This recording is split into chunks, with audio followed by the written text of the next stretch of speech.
No. Even stranger acquaintances. Tonight's way, I episode love is hearing brought you. to you by improvisation. When you don't have time to plan, don't. Yes. Hey Internet, my name is Todd. We're going to be playing some Dungeons & Dragons today. This is an ongoing campaign. I think it's episode 16? I think it's episode 16. So we're going to be playing with some wonderful people. Let's jump over and go meet them. Hello, wonderful peoples. How are you today? Hello. All right. Hello. Apparently it's going to be an all-mime game, as people are like... For the podcast listeners, we are currently miming a wall in front of us. Okay, that's just me, actually. I'm going to stop now. Anyway, wow, I'm tired. It's been a week. But let's dive in and let's wrap up a game, shall we? So this is actually news to the players. I didn't prepare you at all for any of this. So my apologies. We are going to actually jump out of Tezverel. Oh no! Oh, we're coming back to Tezverel. We're coming back to Tezverel. But tonight, I think we're going to dive back to the mountainous island of the Spines and discover I gotta switch characters. what is going on. I know, I sprung that on them. I'm sorry. Sorry, not sorry. Oh man, you all look so shocked. Also, remember... Well, we were right in the middle of a combat. I was like, I know. yeah, let's... Oh. Let's murder someone. Yep. Oh, you'll get the chance, maybe. Actually, I'm really curious to see where this goes, because it could go to a couple of places. So we will see what ends up happening tonight. I thought I would try to wrap up the stuff on the island, ideally. I think we have 3 games left for Dungeons & Dragons before we're going on a hiatus as I go on some travels.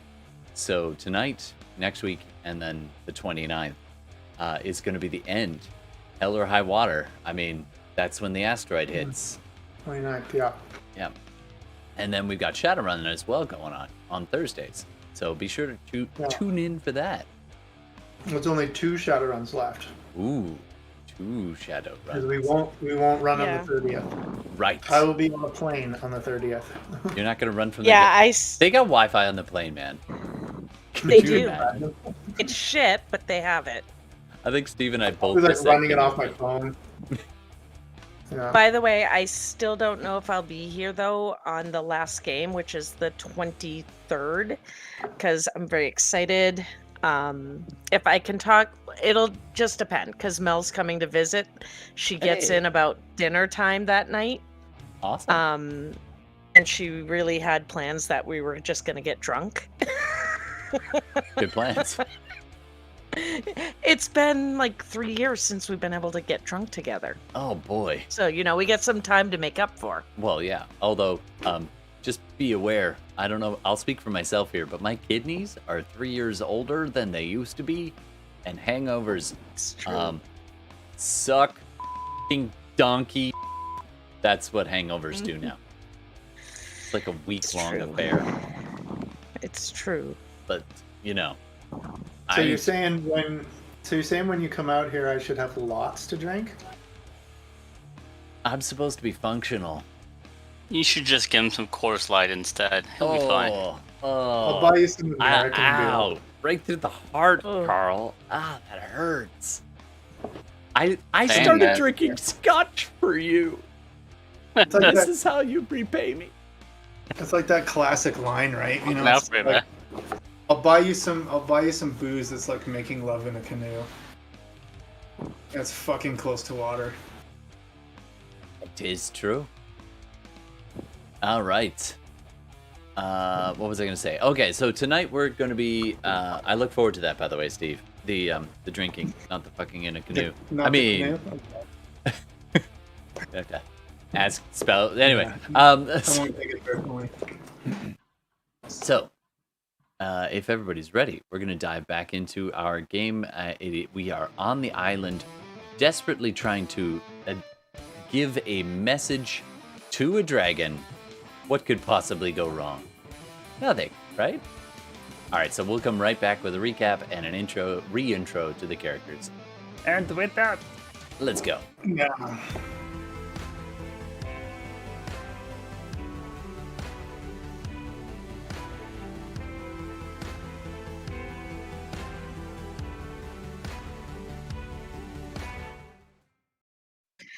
I know. I was really hoping Tuog would be able to play tonight. I'm sorry. You're all. It was good. It's great combat and like all the boom boom boom. I was thinking about that, but don't worry, we will come back to that.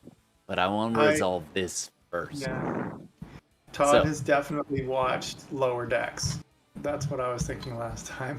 I've actually only seen a little bit, but we're gonna jump back and forth for tonight. Maybe this might be the last time. All right, so let's set the scene. You are in a swampy, kind of forested region on the eastern side, I believe eastern side of the island. You have been sent here to retrieve the pearl from what turned out to be a white dragon. And she caught you. And then understanding who sent you, a black dragon named Pilke, her sort of stepbrother, and she turns and says, "Sure, you can go ahead. Take the pearl, but tell him." And then there was a name, and the DM forgets it right now for a sec. Come on, you've all been there. Menthy? Menthol? I'll find it. Menthol cigarettes. Menthol. It was menthols. Knew the whole time. So that is the condition. You have to pass the message to the black dragon when you return with the pearl, and this dragon will let you go. Your secret mission is going all kinds of sideways, with a doppelganger having replaced one of your troop. You discovered this, but perhaps not in time. So, you are all present, standing in front of this dragon. Metha, thank you. I knew it was something like menthols. So, you are all standing in the clearing. The dragon, the massive, almost treant type abomination, standing there. The dragon curling around it like a favorite roost, looking down at you. And if a dragon could look amused, you swear this is what it would look like. Just for, it's been a bit, so let's recap who everybody is real fast. And maybe even a quick, like, how are you taking this moment? Kind of, what do you look like in this particular moment as the dragon peers down on? Let's start with Bella. Okay, hi everybody, I'm Bella. I'm playing Isolde, half elf. And how do I look? Probably a little, unnerved at this moment. I know it's hard. I think I passed my right. I can't remember. It was a long time ago. Yep. I know that you there had was a only roll. One who was truly terrified. I think it was Tillman. Yeah. So I know I passed it, but I still feel like even if I passed it, she knows this is not a good thing. Like, we are in a precarious situation, and she's very respectful of that fact. So I think she's a little scared. Fair enough. All right. We pan just to her left, where we see the tall, lanky Goliath. Steve, how's it going down? Well, Gex Techford is also fairly composed. I think mostly because he just is not really concerned with whether or not he dies. I mean, he'd prefer to stay alive, but really, meh. And he just finds the idea of talking to dragons exciting, and so there's a certain part of him that doesn't want to let the dragon see him admit whether or not he's afraid. He might be afraid, he might not be afraid. He probably figures they know whether or not he's afraid, but he's never going to admit it. And that desire actually, in a roundabout way, helps him reduce his anxiety. So he's kind of actually fully chill at the moment. Awesome. Dragon telling me to do a thing. Okay, fine, do the thing. He knows if he refuses, he'll die. So he's like, oh well, take the thing, go to the place, do the thing. Fair Adventure. enough. Very pragmatic. All right. Just immediately to your right is the Dryad, the strange woodland creature, the kind of elf-like, but taller, massive, with almost bark for skin, and long green hair and twists falling like moss.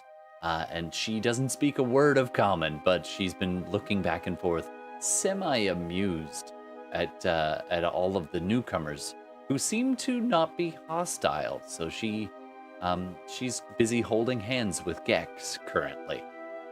All right. Immediately to next to them is, and almost on the opposite side of this Dryad, is Vostlo, still dripping wet from your exposure to the lake below. Your skin kind of covered in a thick, viscous mucus that you'd managed to put on at the recommendation of Peto in order to resist some of the cold. A little side note, my son was super mad. He heard about how it was a black pudding that you went and slayed, and he was like, those are tough. Those are harder than just a hand wave. And I was like, oh, yeah, he's right. He's 7. Anyway, so Vostlo, what's going on with him right now? I think Vostlo is composed, though he does recognize that he almost had the pearl before a certain familiar got it first. I think like he and Kato are almost on the other side of the lake, practically, like getting out, right? We were on the... Right, yeah. Now, I think at one point, yeah, it went up past you, and then it had collected. There was a bit of a time jump as it kind of gathered and spoke to everybody, and the trees kind of ushered people in towards each other so that they're all kind of there. Actually, Vostlo, or Gordon, do me a favor. Can I get you to roll a d20? Okay.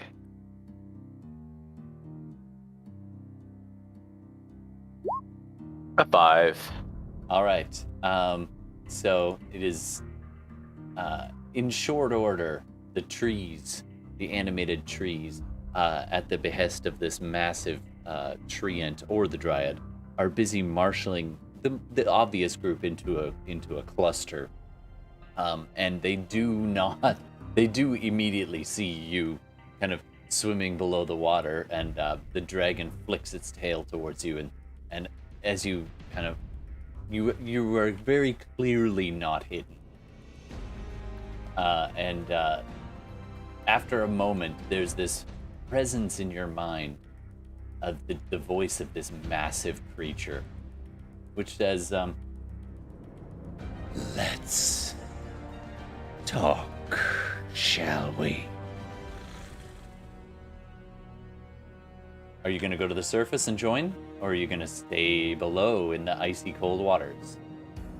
I'll join, but I won't be quite grouped up with the other gang. Fair enough. Fair enough. Can you do me another favor? Roll another d20 for me. Okay. And add 5. Okay. This isn't an ability check, is it? Not of yours. Okay. Whew, not 1. Ooh. As no idea if that's good or bad. As you surface, Kato comes scrambling out of the bush, visibly shaken and trembling, and walks about 5 feet forward and face plants on the ground, prostrate before, not prostate. Woo, hello. Before this massive dragon, and she's muttering away in a language. Do any of you speak Draconic? No? Okay, so you don't understand anything of what she is saying right now. All right. And after a few seconds, the massive white dragon gives a half nod, and then Kato scrambles to her feet and joins the kind of standing next to Vostlo. You're all kind of ringed about, and this massive creature's looking down at you. All right. You're all there. What do you want to do? So I will pick up the pearl that is at my feet and ensure that I secure it on my person in a way that is unpickpocketable, like under my armor, tied in place. All right. Oddly enough, I'm gonna get you to do a sleight of hand check to make sure it's like sleight of hand versus anybody who. It's like a stealth check, but for sleight of hand. Yeah. So versus my perception. Well, you're not trying to be subtle about it. You're trying to make it really secure. So it's like he's using what he knows of sleight of hand against whoever's going to do it. It's like a stealth check. If anybody tried to, this is the target number. 27. Dear God, man. He has good sleight of hand. Well, there's only one real way to make it incredibly safe. I had this uncomfortable watch. Never mind. Old reference. Old movie reference. No? Alright. Pulp Fiction, I got it. Yeah. Hunk of metal. Sorry, I misquoted that. Anyway. He's not going to hoop it, but he is going to put it in a safe place. In a safe place. In a very safe place. Alright. We'll just use our imaginations. Who are you? Who are we to tell what people imagine? It's 27. That's all they need to know. It's incredibly hard to pickpocket. That's all. Okay, so you're now standing in front of this massive creature, and it is looking at you all.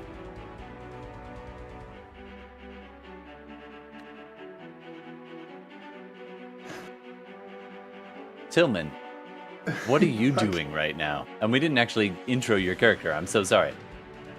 Sorry, guys. Probably stole my other character sheet. It's all right. I guess Tillman is scared. I don't really remember the last episode, so I don't have anything frightened on my sheet. So I don't know. I guess he's gonna wait and see what the party does. All right. I think I remember you being frightened, but then you used your ability to get rid of the fear. Right, because you can just get angry to the point. Yeah. All right. Yeah, I'll allow that. I was gonna hope. Actually, let me ask you, Carl. Do you want to get angry to get rid of it, of the fear? I thought he used his Twilight Cleric. Oh, right. It was Twilight Cleric. I thought it was the barbarian thing. No.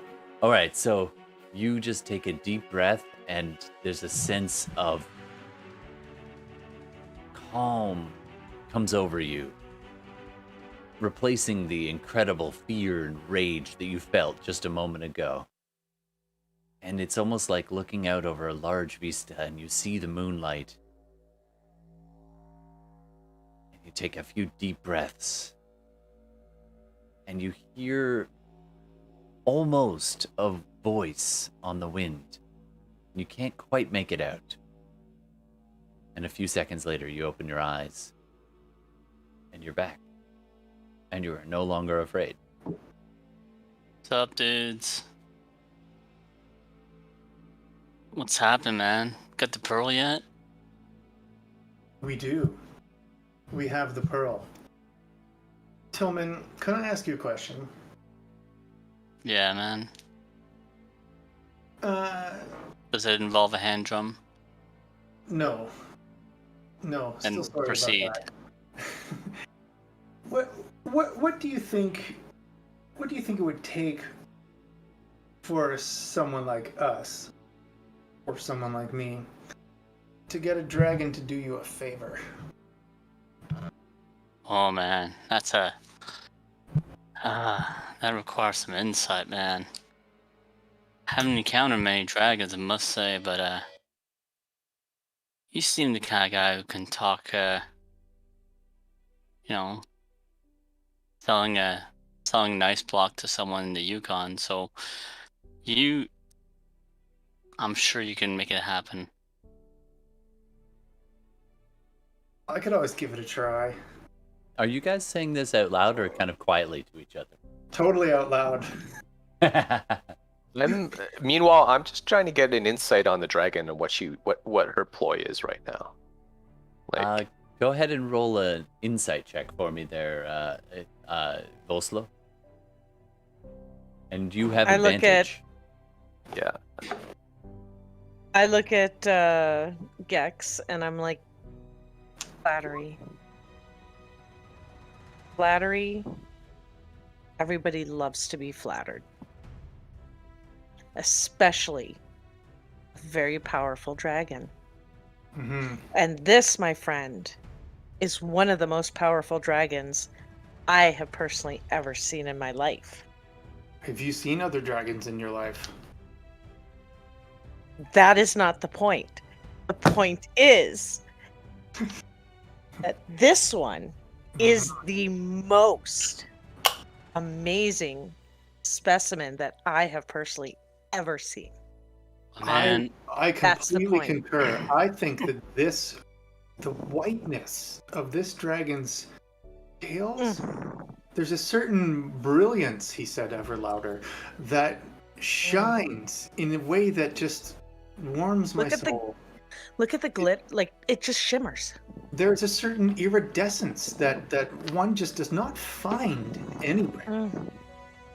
hey man, It's such I got. amazing- And I wonder, oh great, wonderful Meta, if I might appeal to your magnificence, to your excellence, to your eminence, and prostrate my humble Goliath self before ye, and request of you a favor, one that would obviously result in my ever gratefulness to you. If a small thing that might even amuse you would be something you'd willing to do for such humble adventurers as us. I'm listening. Can you eat him? roll a 25 on insight. Nice. Vostlo. Isil begins to butter up the dragon.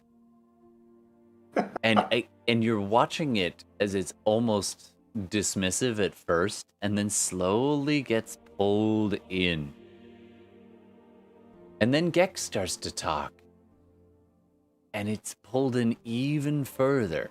Mechanic-wise, they were about to roll persuasion, with advantage for help. And then suddenly, in the midst of Gex's conversation, or monologue, the dragon began to bristle. Gex, I'd like you to roll persuasion. Straight roll. You were going to have advantage until something went wrong.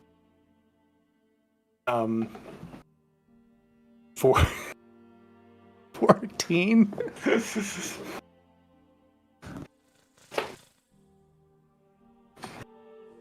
Are you going to tell us what went wrong eventually? I do not devour my tools. Not yet. And for that. And she lowers her head down, lower and lower, and takes a step off and gets the face like this massive, like think T-Rex in front of anyone in that movie. Just huge head is within about 5 feet of Gex at one point, and just lowers itself down almost eye to eye with him. He'll not budge. If anything, he would take a slight step forward. And you should count yourself lucky. Hansa. And she said something in Draconic. He didn't quite catch that. I think he got the gist of it. Well, my apologies. I had to ask. When one has a thorn in one side, you understand. I don't think she's interested in our petty squabbles. How about we just settle this amongst ourselves? Well, if you stopped running away, I'd be happy to. If you came to your senses and made a deal, sure. My senses have fully been come to.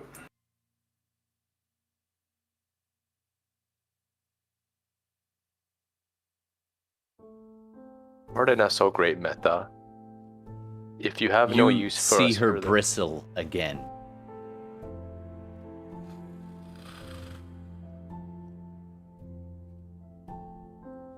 And Kato leans forward and pulls at Vostlo's sleeve and gives you this look like. Yeah, I say nothing. Do an insight check with advantage. Gex knows what it was that he said that pissed her off. Much time. 19. 19.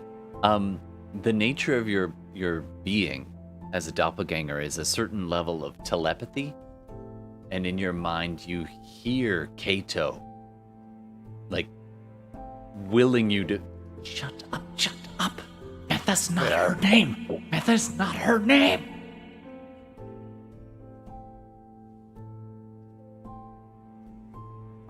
Okay, I'd be quiet.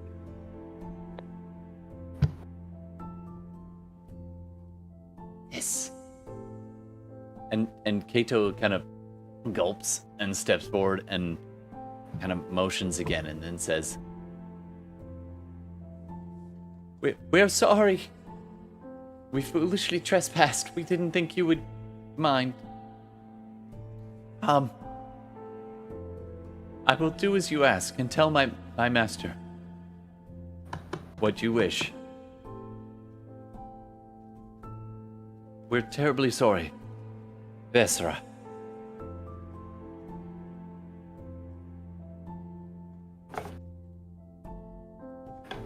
Your brother certainly has a way with messing with people that work for him.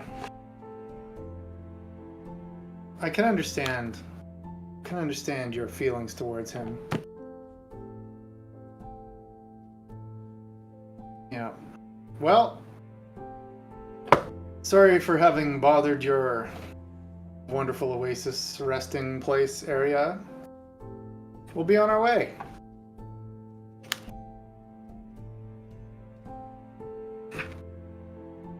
And she doesn't say anything. She just stands there looking at you. She kind of retreats a little bit back up to a slightly bigger height and looks down at you all as though to kind of royally kind of be like, you are dismissed. I will just start kind of sashaying away. Like, it's okay. It's all good. Backing away from the others and her. Gex is actually just going to stand around for a minute. He's still holding the hand of the Dryad. Yeah. So he's just going to chill out for a minute. And as your companions begin to leave, I'm not dead. the Dryad actually kind of grips your hand tightly and gives you this look. and she kind of says something, and you can't make out what it is. I'll just lean over and whisper something in her ear. Do you want to tell us or keep it for secret for later? I'll tell you what it is. I'll tell you what it is. All right. All right. You are free to go your way on having promised now to deliver a message to Pilke, the brother. On the plus side, you do have that which you came to accomplish. You have the pearl. And with that, you have the means to meeting this dragon king that you've come to meet with. Now, not Rook or Vostlo. When you say you're not going with the others, where do you want to go? No, I want to, similar to how I followed them here, basically stealthily make sure I'm away from them and start heading back. I know I don't need to follow them. I know where they're going. True. But I don't want to. It's not like, hey, one big happy family. We're gonna travel together, so you guys can shiv me. It's like, no, I'm going to be trekking my own separate way back. Right. Because I also know that they need me as well.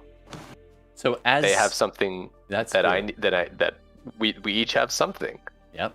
You have your own orb, which was the mission, and they have the pearl. And just one point of order: as you're walking away, Kato doesn't move.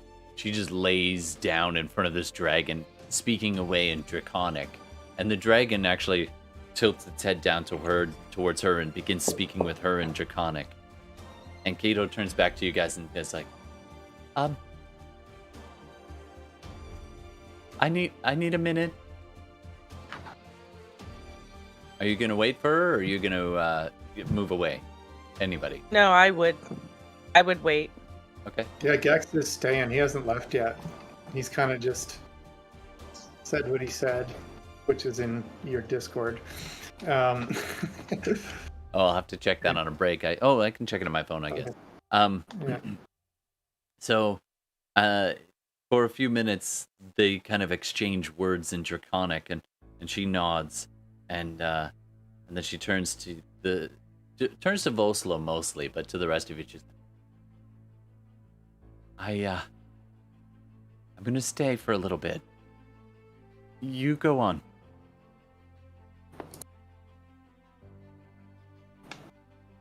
Very well. May our paths cross again at some point. And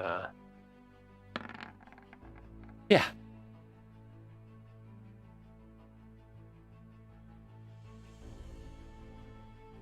Good luck. Gonna stealthily glide away. Nice. Okay, so Vostlo's the first to leave. Isolde, are you gonna? You seem to be the.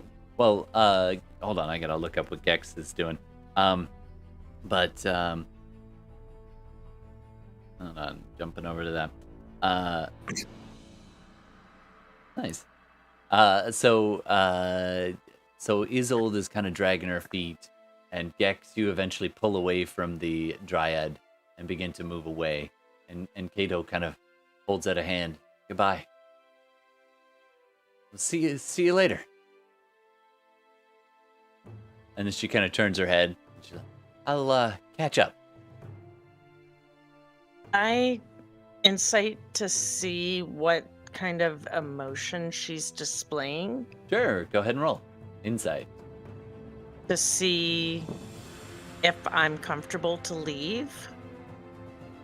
Or if we want to push the issue of staying or her coming with us. Probably not, but 16. 16 ain't bad. So she's just like, she is, when she's around a dragon, in particular Pilke, but when she's around a dragon, she is with her god. And there is a certain amount of awe and joy and terror in alternating measures. In this particular instant, with a 16, you can tell that she's awful, but sweating profusely at the same time. Her kind of pale drow hair, like slick, not just from the water and the slime, but like you can see where it was drying, and she's pretty sweaty, but that's what you get for a 16.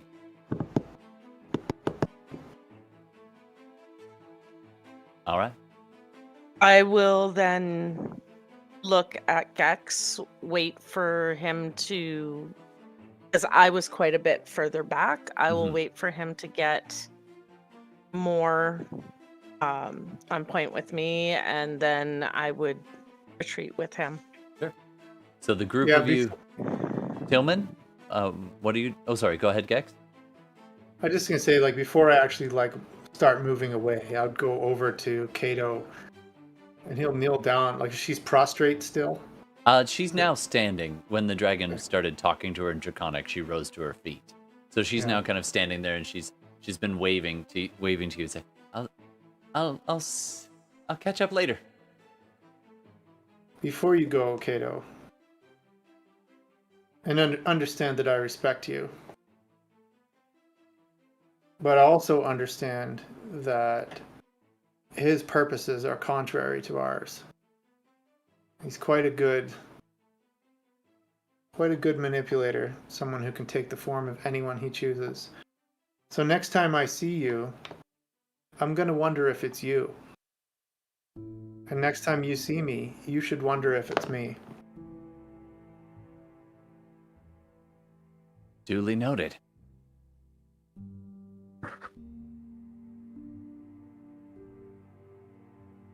I hope you can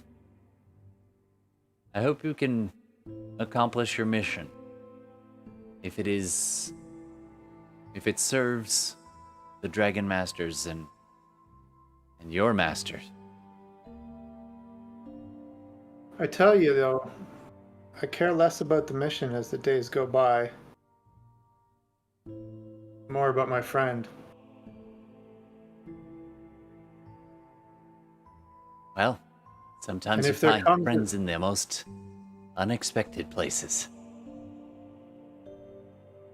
I hope you'll count me among them. I wish you the best. Well met. And besides, I'll catch up. I hope.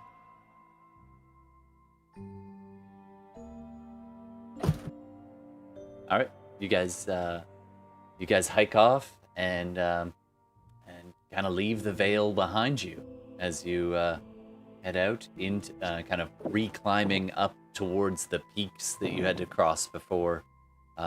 Every once in a while, Vostlo, you catch a glimpse of them. You're kind of just making point. Can I get perception checks from everybody else and a stealth check from Vostlo? Gee, I wonder why. And Carl's rolls just keep on coming. Oh, yeah. Perception. It's a +6, too. Oh, my God. Okay, 10, 14, 29. Oh, that's the stealth roll. Dear God. And Gex Gordon keeps stealing my dice. Pretty good at stealth. OBS banned. Nobody knows he's there. Yeah, he doesn't even know he's there. All right, so you travel for some time. I'm gonna need a now that you don't have a guide with you. Who do you want to lead you back? You could just do a simple. It's not a disadvantage or anything, but a simple survival roll would do. I'm happy to do that. Oh, you want to do it? Because I can help you. I've got sure pending. I got +6 on survival, so I'm perfect. I got a +8. All right, well I'll help you. Dude, hers is bigger.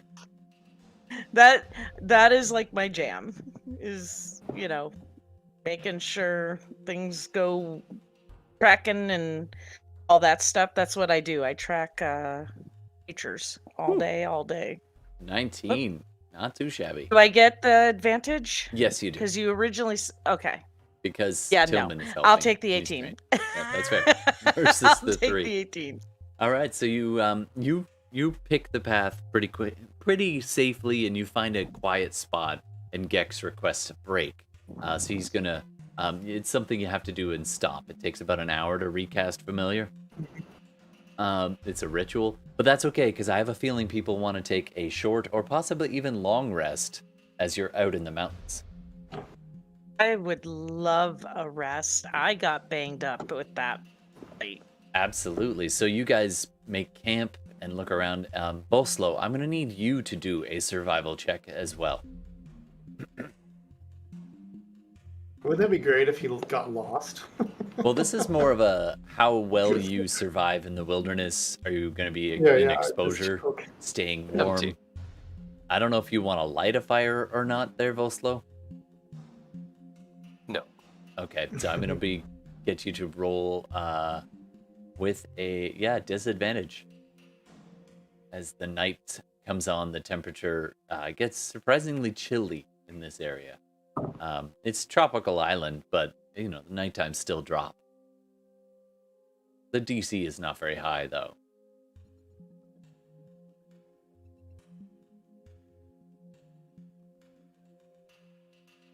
$17.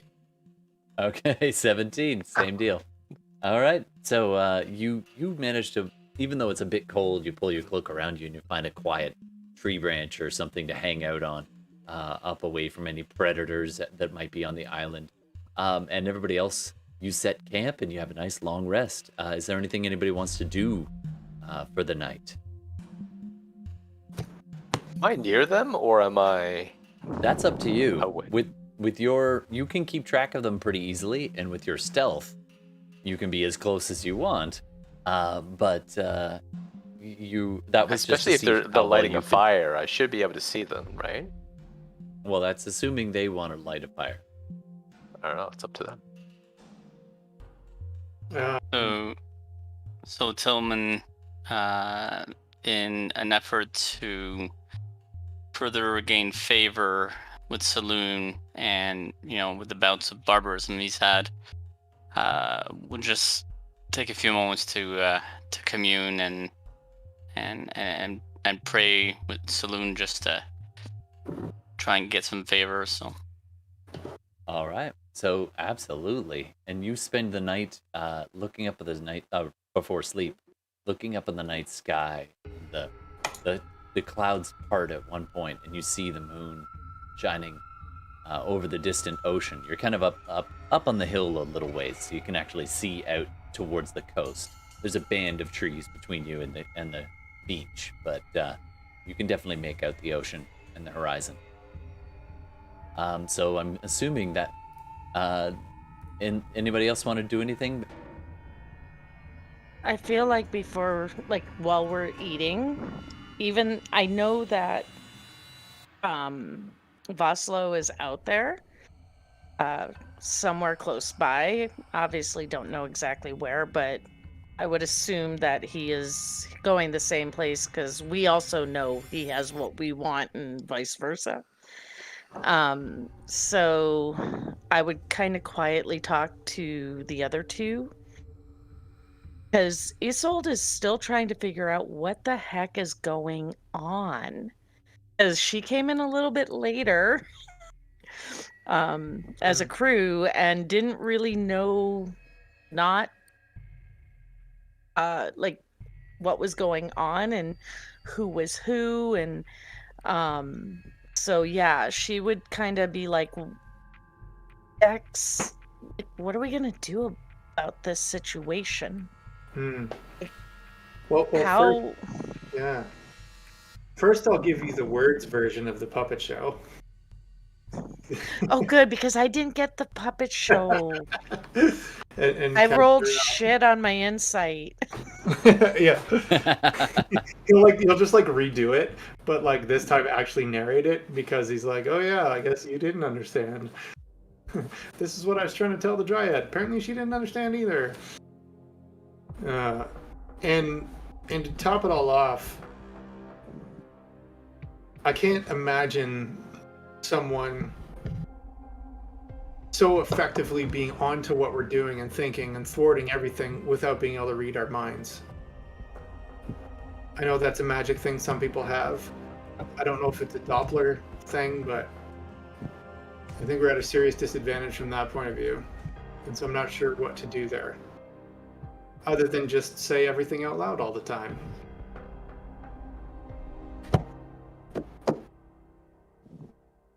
Well, how are we going to kind of proceed forward? Because I guess we're going to go back and, see Pilke. Are we, though? Are we? That's the Should we? question. What do you think, Tillman? I mean, you're kind of the laid back kind of guy. What do you think we should do, man?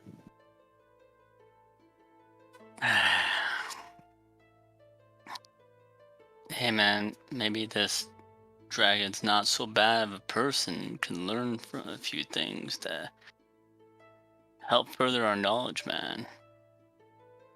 He's certainly very good at deception. That would be very useful down the way. The dragon he's talking about. Well, yes, he's good at deception. Yeah. Dragon. Yeah, very clearly. Feel like so to both of us, or was it Hilda? Somehow Rook himself, the real Rook, has broken through and spoken to me. But he couldn't stay. Couldn't stay in the front, holding possession of that body. He couldn't stay on the surface, maybe is what I want to say. I wonder if there's a way that we can make that happen. I don't know. It's not something I have any clue how to do. But I kind of feel like there's without a plan or without at least an idea of how to get Rook back and get rid of not Rook, I don't know that we should move an inch. I don't know that we should budge. Todd, just to clarify, Hilda is with us. Oh, that's right. Yes, yeah. Hilda done got eaten by the dragon. No, she's with us, and she's been awfully quiet. Okay. Actually, at this point... Oh, so you have an idea with her. Go for it. Oh, I feel like she's probably, just went to bed or something. Actually, I was going to say, at this moment, she kind of pipes up, and she's like... So... We came all this way to do something for the... And she lowers her voice. For the maid? For Calron? And now we're just gonna not do that? Well, we, the real strange acquaintances, can't do it because this doppelganger has taken the orb that we were supposed to deliver. So we can't complete the mission at this point. Right. So the orb... Neither can the doppelganger. He can't complete the mission either because he doesn't... We need this dragon, Pilke, to connect us with... what's his name? You know, the guy. I got the impression they're picky about names. Yeah. Brakel. It's Brakel. That's who it was. So we need an introduction to Brakel from Pilke, and we can only get that introduction with the pearl that I have. But the purpose of that introduction is to deliver the orb that he has, Doppelganger has. So we're kind of at a crossroads. So I'm not really sure what to do at this point. I feel like he's always a step ahead of us. Is he actually an enemy? Rook. I mean, we're treating him that way, and I understand that he took over Rook's identity. But do we have a common purpose? Like, is he thwarting us? That's what I don't understand. I guess I'm missing things that you see. Let me put it this way. Rook and I have history. We also have certain things in common. You've heard the term or the phrase honor among thieves. There is honor among Rook and I. If I were to take a job with Rook, complete that job without him, and give his share of the money, let his share of the money somehow go to someone else, and be okay with that, that would be dishonor. I would rather lose out on the job than complete it without Rook. Put it that way. I get that. I want honor too. If someone doppelganged me, I'd want to murder that guy. Because you can't do that and be up to anything other than no good. I see your point now. I want to live with honor. I get that. Now, I will be honorable. If the doppelganger just decided to give up and give us the orb, I'd stop wanting to kill him. But, you know. I even gave him his back. Maybe we could just take it. Take the orb? Yeah. Yeah, I've tried. He's a slippery dude. And like, I'm a slippery dude. Open to ideas.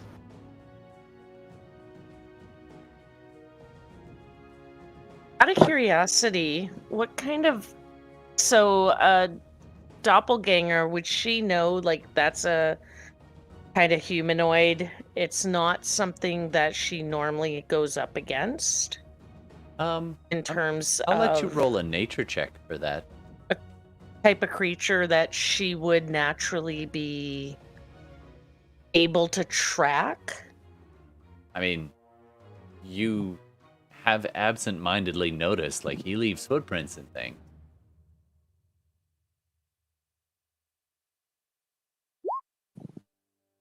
Yeah, no. With a 9, I mean, he leaves sold no footprints. shit. You've seen that, but yeah, unfortunately, you don't have any particular insights into doppelganger nature with that roll. You know what Gex has told you, which is he can assume shapes, and probably something about mind reading. All right. Is there anything else anybody wants to do tonight? Tillman is communing with Saloon.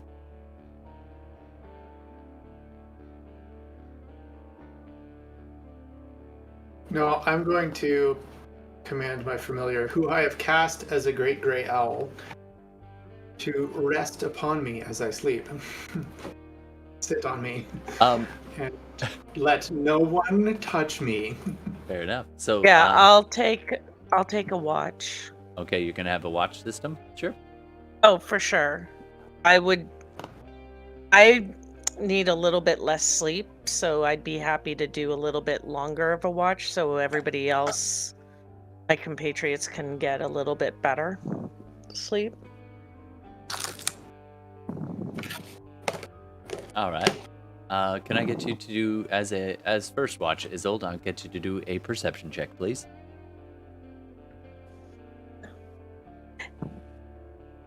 Not a problem.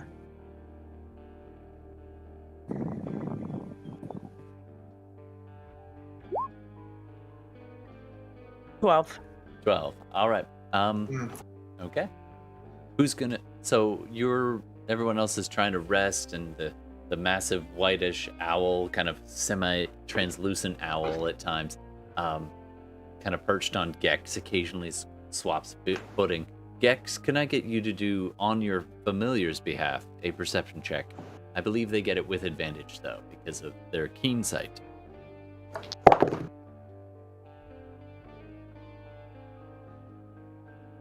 It's a crappy perception check. 14. As any good familiar should. Better than my 12. It's true. Its head spins around and looks at Isolde. It's very disconcerting. And the weird thing about the familiar is the way it sometimes moves when you're looking at it, and then it's like you kind of glimpse away. And a normal animal, it takes time to move. Sometimes you just look back and it's in a slightly different position. You're like, not just like it's moved from there, but it's like somehow just suddenly facing this direction. It's very creepy. It is a fey creature of sorts. All right, so you don't seem to notice anything. The night is quiet and still, and it's oddly peaceful if you didn't know better. And your watch is all complete. Who's taking second watch? Do you want me to... Okay. I was going to ask if you wanted me to stay on, but I'm happy to go to sleep. All right, Tillman, you've had a bit of a sleep. You are now considered level 7 if you weren't before. Wait, all of us? Or? As you take your long rest, you go up a level. That was a good sleep. Out of curiosity. Man, I gain even more knowledge. Are you taking Barbarian? I know, I was actually inspired by you taking the time to commune. I was like, well, I guess this will be your going up level montage. Gonna do a montage. Sorry, I had to. Terrible joke. Out of curiosity, Are you gonna take it in Barbarian or Cleric or something else? Am I still in good favor with my deity? Yeah, actually, she seems pretty pleased with you because of your managing to calm yourself under her influence instead of being frightened of the dragon. Then I'll go Cleric. Sure thing. All right. Steps of the Night. What is this? All right, so while he's reading that, Isolde, you have also go up to a level at this point as you go to sleep, and Gex as well, and Vostlo as well, as rogue, I'm guessing, unless you take something else. So you're all level 7 upon waking. I will get Dave to do a perception check for me, please. Alright, give me one moment as I get back to my sheet. Perception, you say?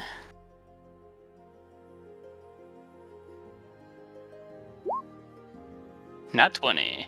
Whoa, he's making up The for Tillman. all that lost time. Okay, Tillman, for the nat 20, you have just... How many ants do I see? You see all the ants. You see the queen going by. Ah. And you see... and you see... In the moonlight, you just see the whole hill and you can actually see the mast of your ship way off in the distance as it's anchored in the harbor.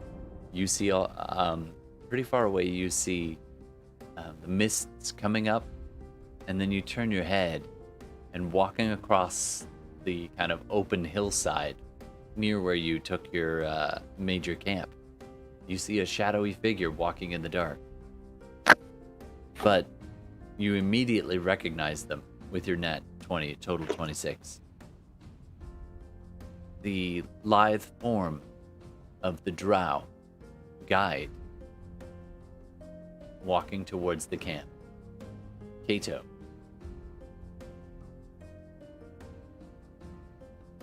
She approaches.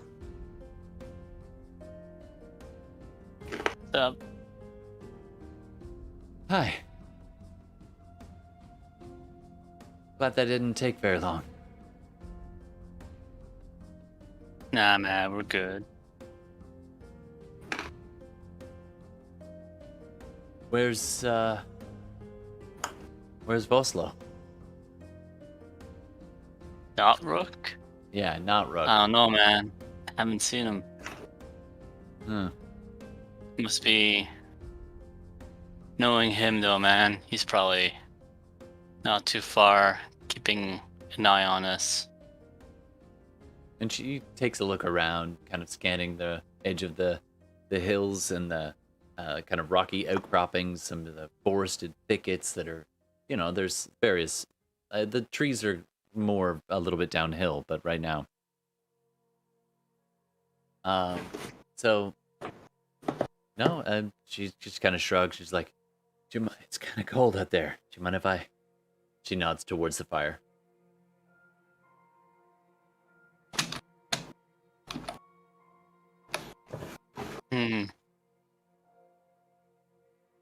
Alright. She kind of sits down and kind of rubbing her hands, warming it by the fire. You're kind of just keeping an eye. You're standing. You see Isolde and Gex kind of sleeping about 15 feet away, 10 feet away. Can I offer you this elixir? She kind of looks up at you and is like, "Is that a potion?"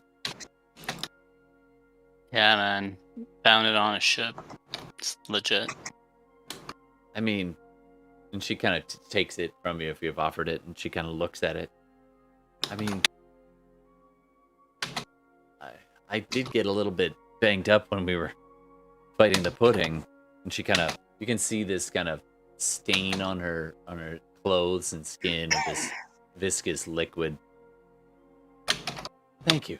I guess I owe you one. She uncorks it, chugs it back. And what potion did you give her? Only had one left. All right.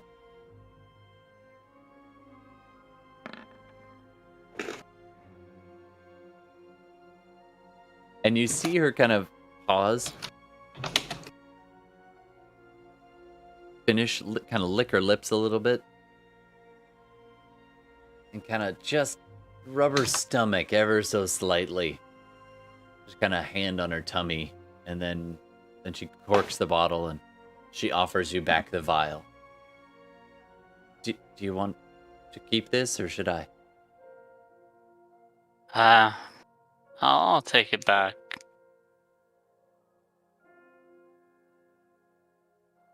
All right. It was a gift from the surgeon. My thanks. Oh. She's rubbing her hands together, and just the night air is pretty cold, and you kind of see a bit of mist. Oh.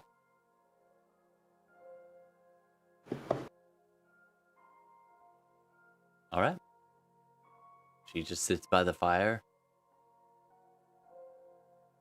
I'm real beat.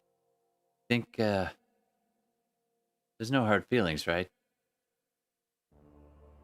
You're not gonna slit my throat in my sleep or anything? Nah, man. Just doing your job. I get it. And that one? She motions towards Gex. Well, he has the next shift. I can't talk for him. Can you do me a favor then? Can you wake me up before you wake him up? I can wake you at the end of my shift. Thank you. She goes and she lies down a little bit, pretty much opposite side of Gex. Just closest to the fire as she can, but...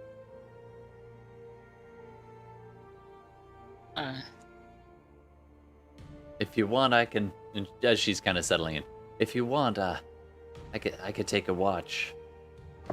If you want. It's alright. I think we got this. Okay. Thank you. She goes off to. Sorry, it's contagious. I was acting. It was pure acting. Bella's got face splitter. All right. All right. Tillman, you keep your eyes open. You're looking around. You don't see any sign of Vostlo, except you do see Kato sleeping there. You see the rest of your party. The night is still. At one moment, something on pretty far away, like a good almost half mile, maybe even full mile or two away, kind of screeches in the night. But it's nothing too loud. It's more like animal screech, almost like sort of like raccoons fighting, but bigger. But then after that, it's a pretty quiet night. All right. And your shift ends.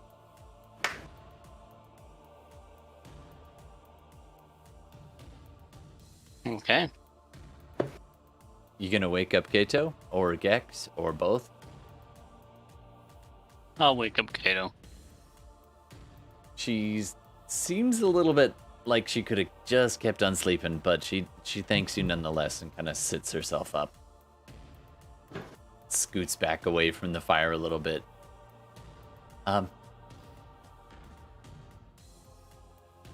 If you think he's gonna try to kill me, she motions towards Gex. Maybe you could, do you think I should leave?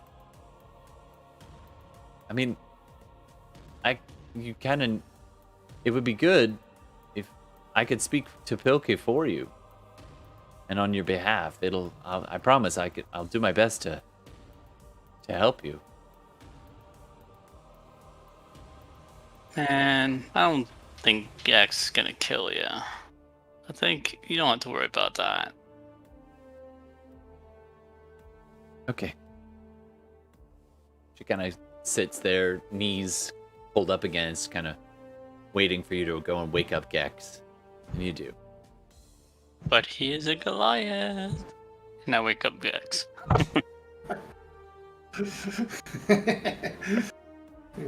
Yes, we're all crazy.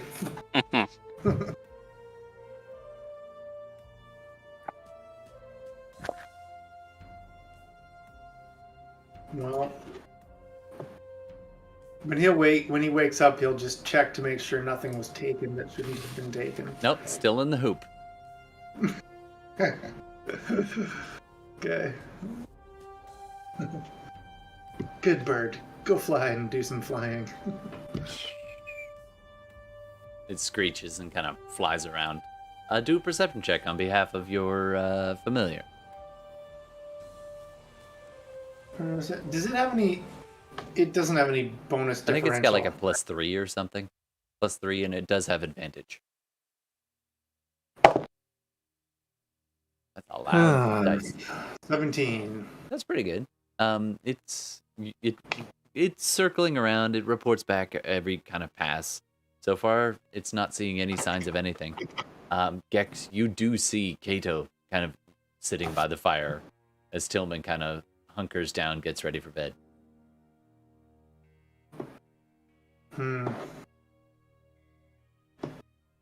Yes. She's wearing her usual dark leathers, good cloak for out in the wilderness.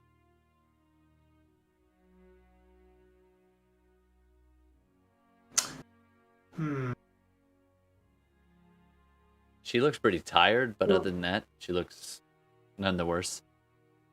Rook. Rook is a what again? A human? Rook is The human. real Yeah. Rook? Yeah. Although he's bizarre. He's sort of a human. Yeah. There's all these odd things about him. Like he doesn't breathe.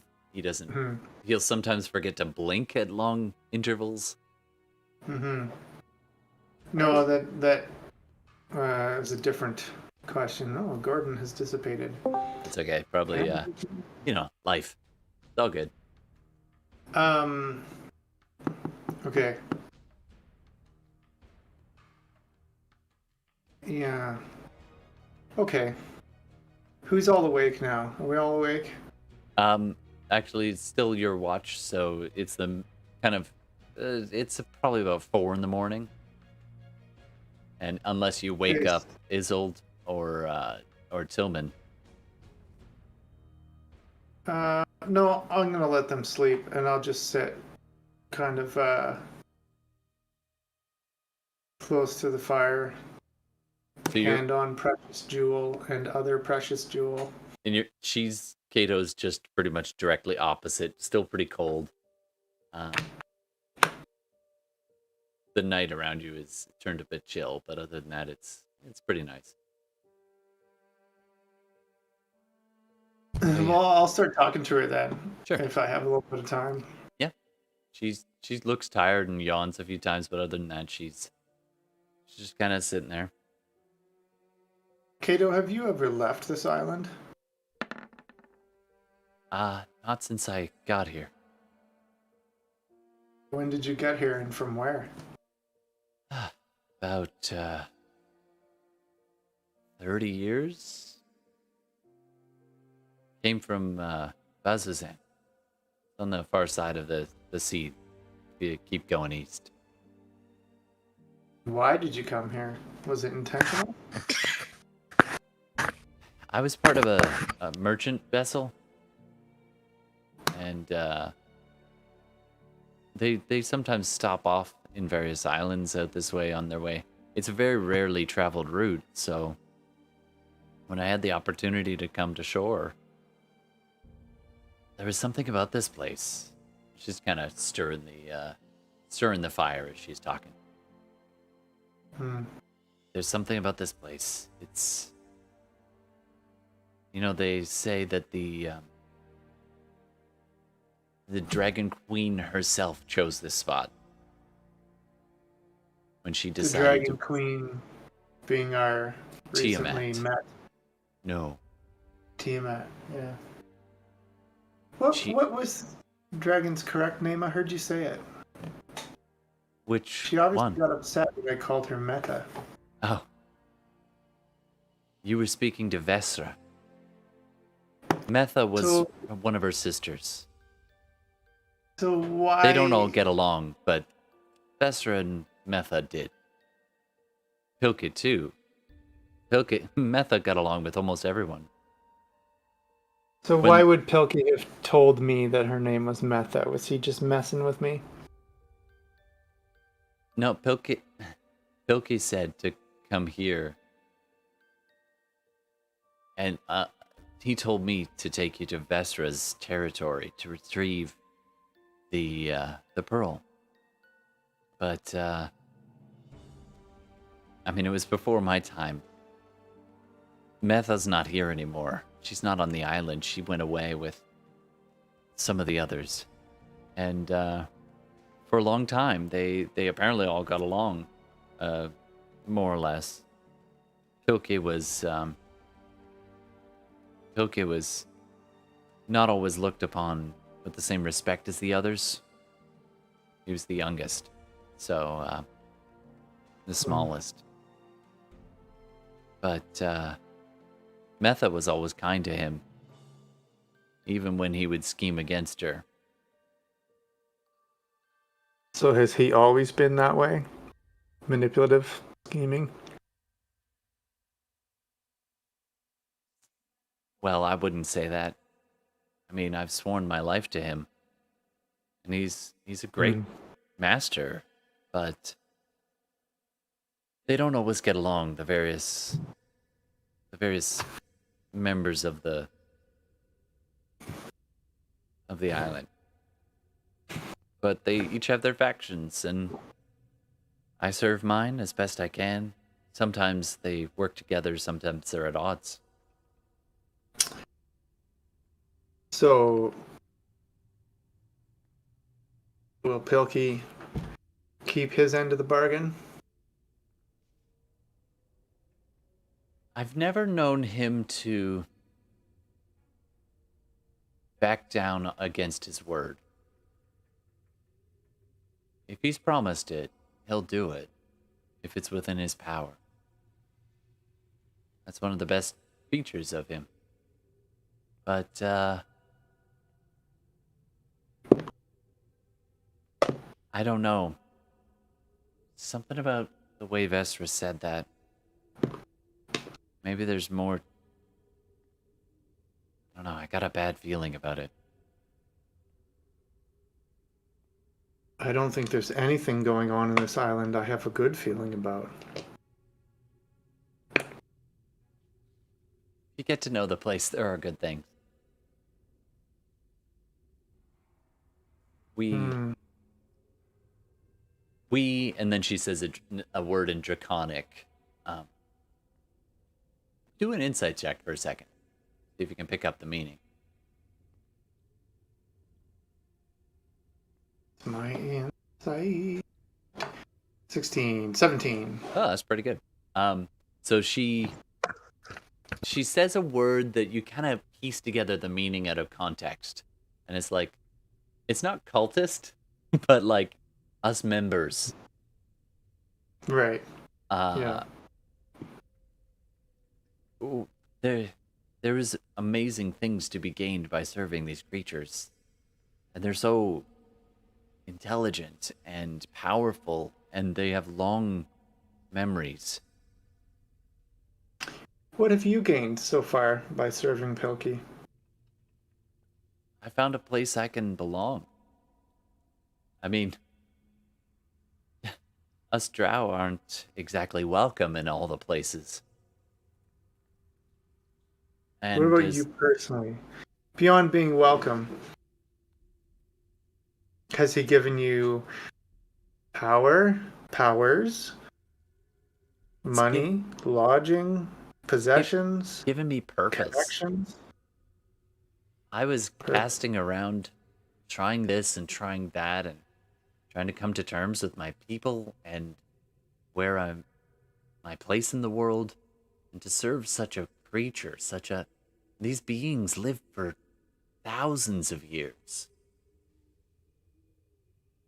I guess if you back the right play, they could be the masters that make this world better for all time. But they could be, yet they've had thousands of years and haven't done it yet. True. But maybe not the right one's been in charge yet. Are any of them really in charge? Brakal is powerful and wise and older than all the rest of us. But Brakal is sometimes almost too cautious. He's been keeping apart from the rest of the world. And I think that's what I bring to Pilke is I've been out there. I've seen a lot. You could offer that too. You know the world, and you could tie their fortunes together back to the world. Give them a reason to unite.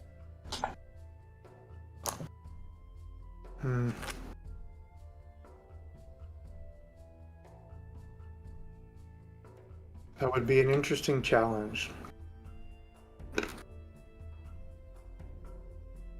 Well, I'm tired. I'm sorry. I fought a black pudding earlier. It took more out of me than I thought. I will say this though. Tomorrow's going to be an interesting day.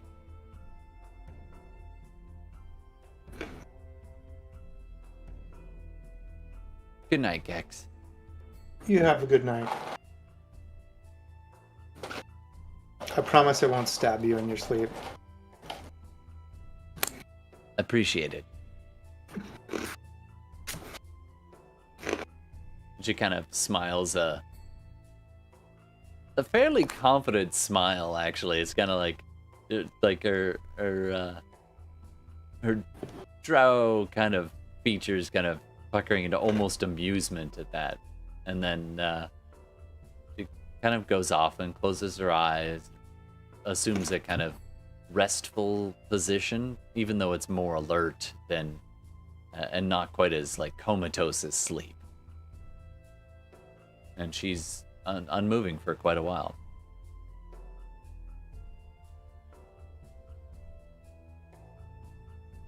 He'll just kind of sit there and probably whittle something. All right, and the sun comes up, and your watch is complete. And a new day, possibly a very interesting day, begins. And I think us as a game group, we're going to take a little break. Fair enough? Right on. All right. And don't forget to level up. You are now level 7, everybody. All right. We will be back in just a couple of minutes. Internet. We'll be back in a couple of minutes. And we will see you very shortly. Thanks. Keep coming up with something. Absolutely. All right. Speaking of coming up, let's come on back. Hey, Internet. We're back from our break. We're picking up where we left off. Don't forget, by the way, this is just a quick moment for me to remind you, please click the like, the follow, subscribe, all that jazz. We also have our podcast version, so you can check that out. And shout out to Michigan. They've been listening a lot more lately, so thanks so much. Seeing you down there. We're practically neighbors. Anyway, so yeah, you can check that out also on YouTube, video replay, and Twitch, and join us live and spend some plot points. All right, without further ado, let's yump back into the womp. Words are hard. Anyway, so we're gonna jump right in. Okay, so you wake up, you oddly feel refreshed, empowered even. Perhaps it was a good night's sleep or your brush with almost certain death of a massive white dragon. But you're feeling alive in a way that you haven't felt in a very long time. Also, you leveled up 1, so that could be it too. So, the morning is yours. Felt that. What do you want to do?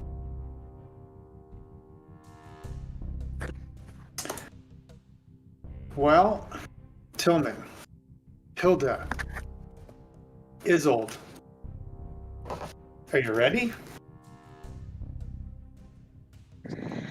Yeah, I guess. I mean, do we have a plan yet? I Do you do. know what we're doing? I know what we're doing. Are you ready, Tillman? I'm afraid to say yes. Well, let's go. And Gex starts running. Full speed. Kato and We're not, Hilda's. we're not going to another store, are we? That's where all this started, Hilda mentions. He's just gonna start jogging. Yeah, at a pace he knows he can keep. With your long legs, you're gonna outpace your dwarven friend pretty quickly. That's okay. Everybody else seems to be keeping up, and Hilda's kind of, I'll catch up. Don't wait for me. Here's how Gex is gonna do it. When he sees them running and sees that they're slower, he's gonna run and like loop back and then run again and loop back. His whole thing is that he has to keep moving at a high rate of speed for as long as possible. All right, I'm gonna get you to do an athletics check. Everybody. This is a competitive athletics check. Nat 20 for a 25. Damn. Fuck's sakes. What'd you get, girl? Even with the +8, I got fucking 12. Tillman is falling back. Here, I'll roll. He's gonna get the screaming barfies. That's what he's gonna get. 15. With a 0. And So- Hilda is just keeping pace. Her little legs just, and she's pretty much like she's falling back from Gex as she's hauling, but it's it's still pretty good. She's keeping up a lot better than everybody else. And I'll roll on behalf of Kato. And then, so occasionally I'm gonna not run straight back towards them, but I'm gonna like loop back through the trees and stuff. Okay. All right. And so I'm gonna do some zigzagging and I'm gonna be a very crazy person here. Is this gonna fuck up my Chaotic running. survival checks, my tracking checks? It might. Yeah, it could. It'll, if you're being followed, definitely. It might give anybody following you a hard time. But you are running, and everyone else is like, wait, and they start to flag a little bit and fall a little bit behind.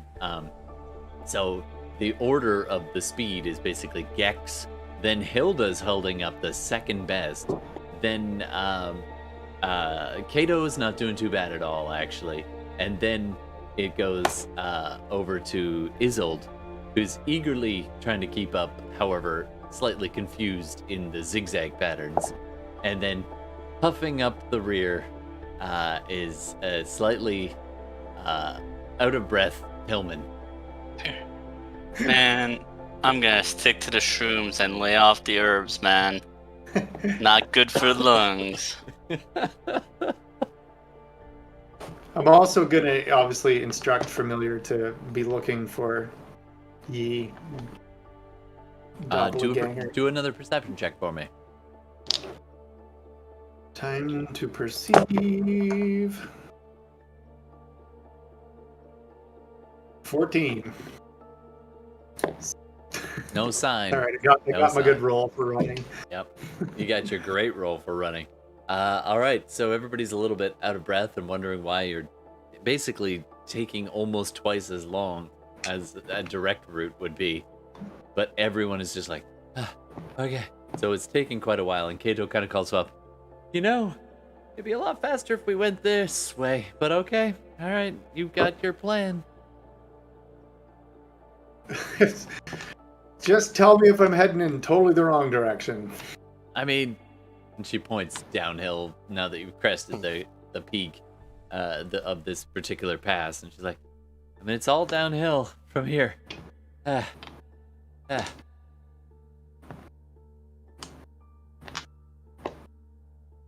Well, let's get boogieing.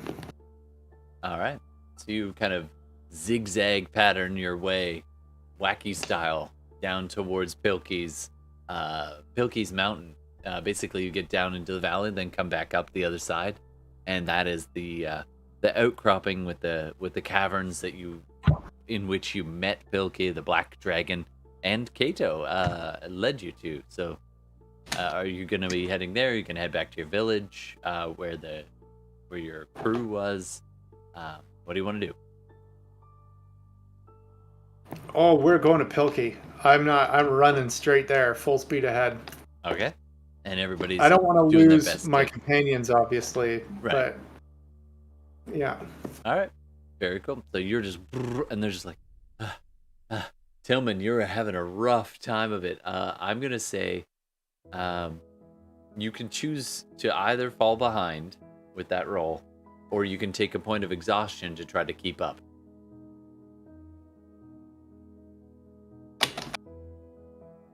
I'll fall behind a bit. All right. So you don't risk it. You start walking, and after a while,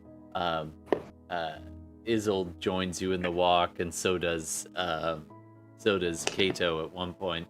And Hilda and Gex seem to be competing with each other for like which rock they can jump over and off of, zigzagging back and forth. Hilda's kind of taking it as a bit of a challenge and having a grand old time. I mean, she is little big girl, so she's living up to her name for sure. All right, you eventually make your way back up the rather kind of smoky looking peak of this relatively low mountain, kind of in the center of the valley, kind of almost like a dome. And in it, you can make out the various carvings. And Kato's guiding you around, and she kind of gets to this spot in the mountain, and there's another person standing there. Gex, you see them after a while too. a person standing there in kind of similar robes to the kind of colors that Kato wears, and they seem to recognize each other, and they greet each other in a language you don't seem to understand. And Kato kind of says a few words and then turns back. This is Aito, and he's part of our organization. Says that Pilke's gone up to the peak. It's only about halfway up was where the cave was.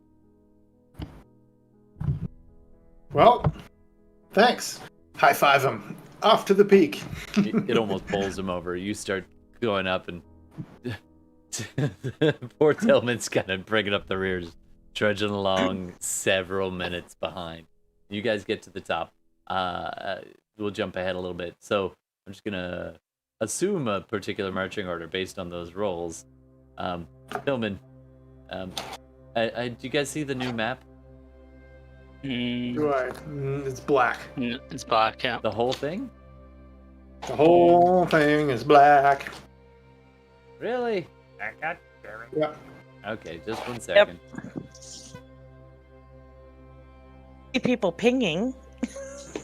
Okay, so you But are. that's I all. want to be right there. Put me there. I don't know. Or maybe there. Or there. Or there. Can you There we see it go. now? There we go. All right. So Tillman is way behind. The names are going to be a little bit off for the faces. Sorry, unless I redo the maps or unless Gordon puts his camera back on. But you can see way down the hillside is Tillman just puffing along behind the group. Then Isolde and Kato are pretty much even. Hilda's pretty far ahead. And I will need not Rook to do an athletics check for me if he wants to try to keep up, assuming he is in the mix here. He's not trying to keep pace with the others. It's not a race for him. All right, so he's just kind of doing his thing, and going along. All right, so Gex, you crest the top of this, and it's a fairly steep climb on the way up, and you get up onto this kind of flattened surface. It would almost be like the caldera in the middle of this kind of valley. And you get up, and there's mossy green grass and growing on the top, and you actually see a structure ahead. You see it's either partially constructed or it's been here a long time. It's a little hard to tell. It's the parts of it have undergone some more recent work, and some of it is very, very old. You see a circular type structure or a series of them in the middle of this open plain. A few hardy trees kind of trying to take root on the top of the caldera, and a small kind of ring. Maybe it was a keep at one time, but it's a raised platform, almost like a little. It's a good, 50 feet across, diameter, circular platform, and then around it a ring, like a wall, or perhaps part of an old bandstand, or where you see remnants of wooden platforms kind of built against this wall and stretching out and away along, little bits and pieces kind of scattered amongst, but very, very old, half overgrown with mosses, and buried amongst some of it fallen into rubble and disuse. You take all this in, and you can hear Hilda kind of trudging up the hill just behind you. What do you want to do? I see the dragon. Do I know where he is? Do a perception check for me, and I'll give you advantage because you do have your familiar. I keep forgetting my perception modifier.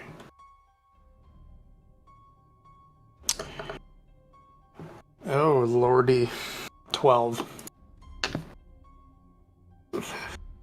All right. I can run blindly. Yeah, exactly. So you're just taking it in. You see the open fields and this kind of old ruin in the middle. That's about it. You don't see any sign of a dragon. All right, let's go into the ruin. Let's see what's in there. Okay, you start Anybody else see marching. where this dragon is? You start marching in, and Hilda finally gets to the top. The rest of them are slowly making their way up. Actually, I'm not going to stop running. Like, whatever he does, it's going to be at the pace of a run. Okay, so you are pretty well just- ahead and go running into Yeah. the middle of this platform. You run out onto these stone. The stonework is incredibly thick. The blocks themselves, you kind of expect castles are built with, cinder block style stones, usually maybe a little bigger. These are massive, probably like 4 or 5 feet to a side, cube stones, all very milled very precisely in this massive stone pillar. And you can see kind of the remnants of what looks like a raised table, but it's again, everything's on a slightly larger scale. It's a good 15-20 feet across platform, kind of just in front of where you are, and a semicircular kind of tower type just behind, rising up from off of this center base. If you had to guess, it's a little like a Colosseum in reverse, where this is the most raised part and everything else kind of falls back. But there are remnants of platforms around.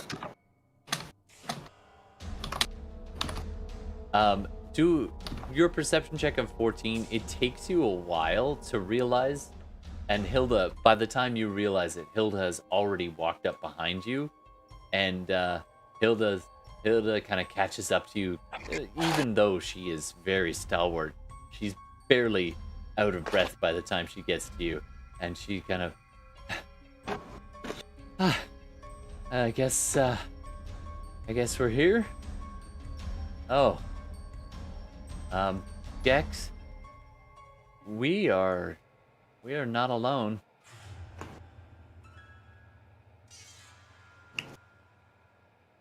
I'm assuming she's referring to Vostlo. You look around and it's not Vostlo.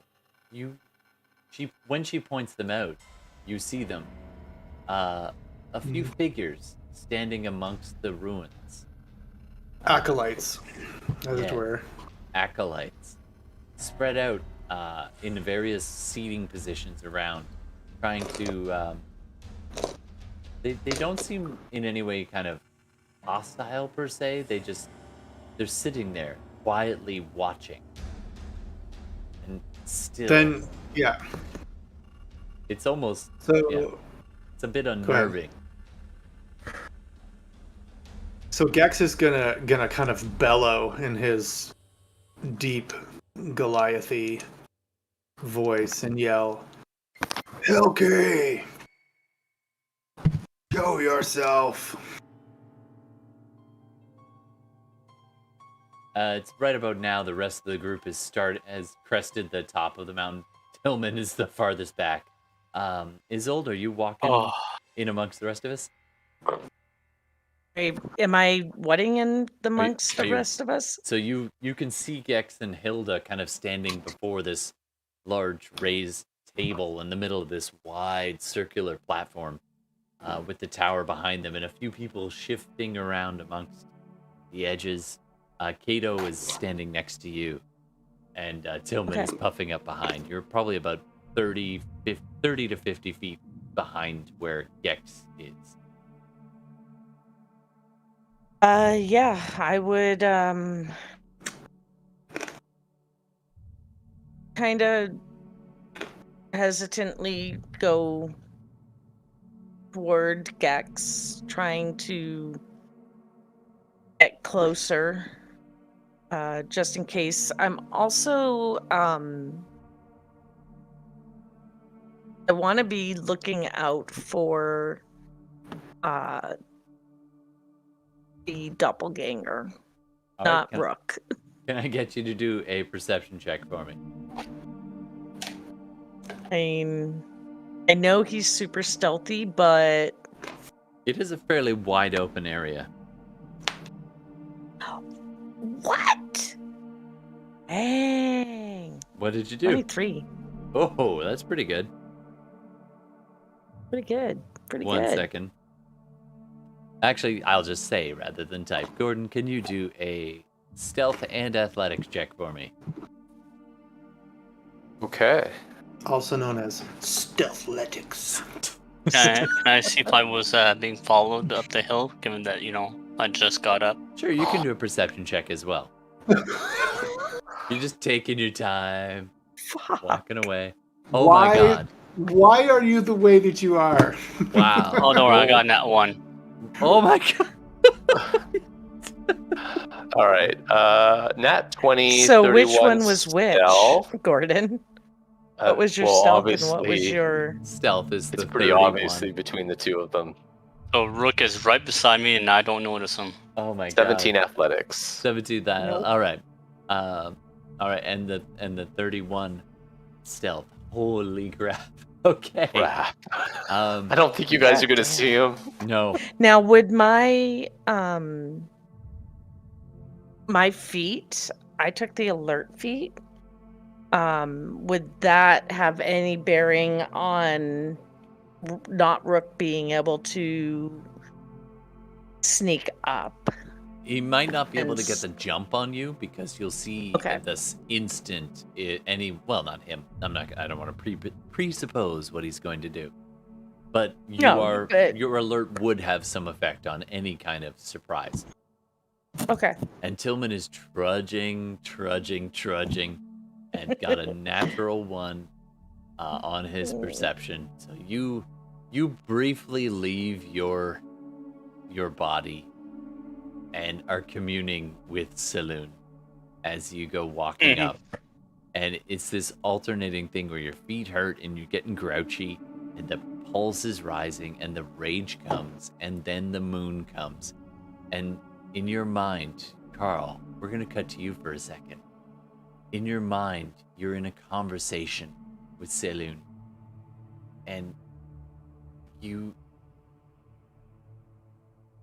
have a realization. There is a serene beauty and peace in the moon. But there is the other side. Fear not the other side of the moon. Peace and stillness is but one. The other side is lunacy.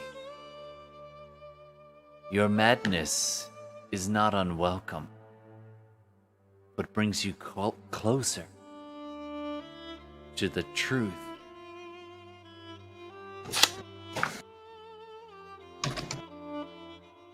Two sides of the same moon. And then you stub your toe and you're like, God damn it! And then it slows you down some more, and you come to kind of like 50 feet or 40 feet from the top of the crest, and you're like, ugh. Alright, that was for you, Carl. Do you want to say anything Alright. to your deity while you have her attention? How do I control the madness? You don't. How do you control the seas? The turning of the tides? The spinning of the bodies of the sky? You don't. Let go. I'm not gonna become a werewolf, am I? All my creatures, I love equally. Even both sides of you.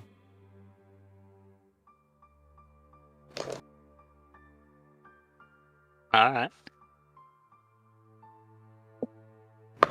But you probably should cut down on the on the rollies for the lung capacity.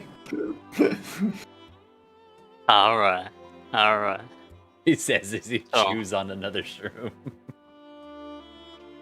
So, Tillman, interpreting that, feels less guilty indulging in the madness that is the rage. That's how he'll interpret it. All right. This revelation has been brought to you by climbing up a goddamn mountain. All right. Meanwhile, Gex is shouting and walking around this platform, and Hilda's nervously looking at all the acolytes who are sitting in the pews, basically circling all around, just kind of taking them all in. And Gex is shouting. Let's resume with that for a second. Go ahead. Pilke, show yourself. And the acolytes all get a little bit excited, and then kind of go. And then still. he's gonna focus on them. Where's the dragon? And it's this creepy ass moment when they all answer in unison. There's the thing for this.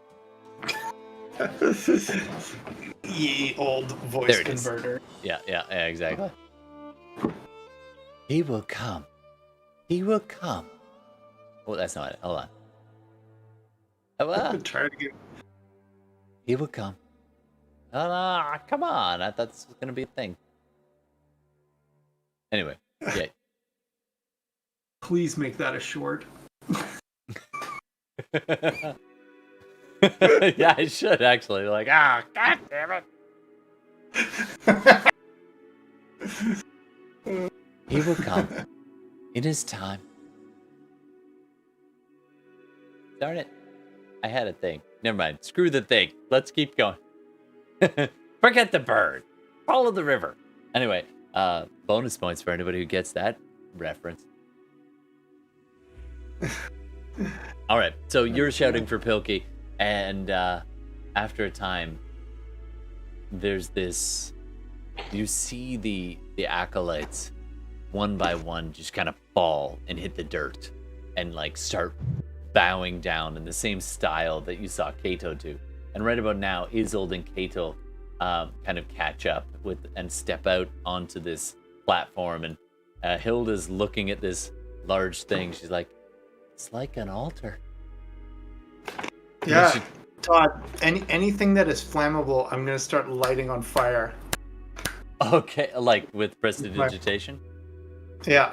Nice. Okay. Like, there's braziers and candles or grass. There's grass and there's old wooden platforms and little tufts of things and a couple of cloths kind of strewn about, little rags mostly. You just kind of light those up, and then after a moment, there's you sense more than anything this stillness arise, and then you see this very dark shadow kind of pass on the far edge of the hill, and then coming closer and closer, and you see even though it is casting a shadow, it itself looks like shadow. It's this massive black dragon circling high above, and it does a circle around at about probably a good 100 feet up, and you can hear this incredibly loud, low voice call down to you. Who is it that would command the mighty Pilke? Apparently, your sister.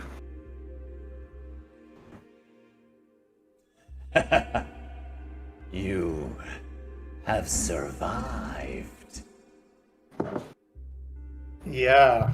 No thanks to you. At that point, the massive shadow swoops down again and lands perched atop this tower.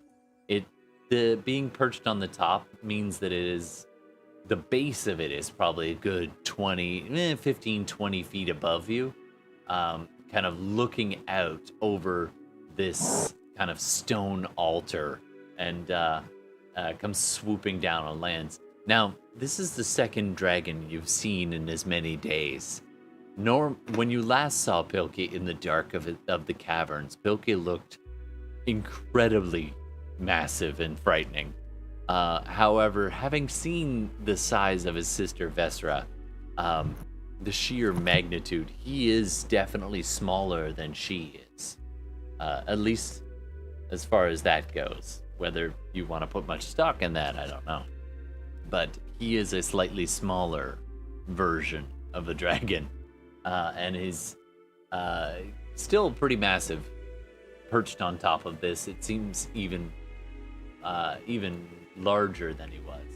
But than he has any right to be. But he is a little bit more slender than her. And his scales are that shiny, almost liquid jet black. And he's looking down, looming above you, like only about 10 feet away, but another 20 up as his head just kind of looks down towards you as he's perched on these stones. What? Can't stand level with me?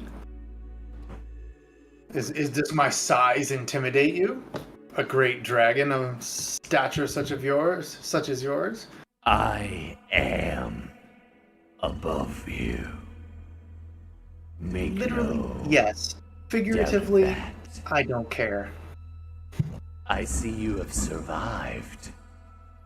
Does that mean that you have succeeded? Well, that's a matter of perspective, Pilke.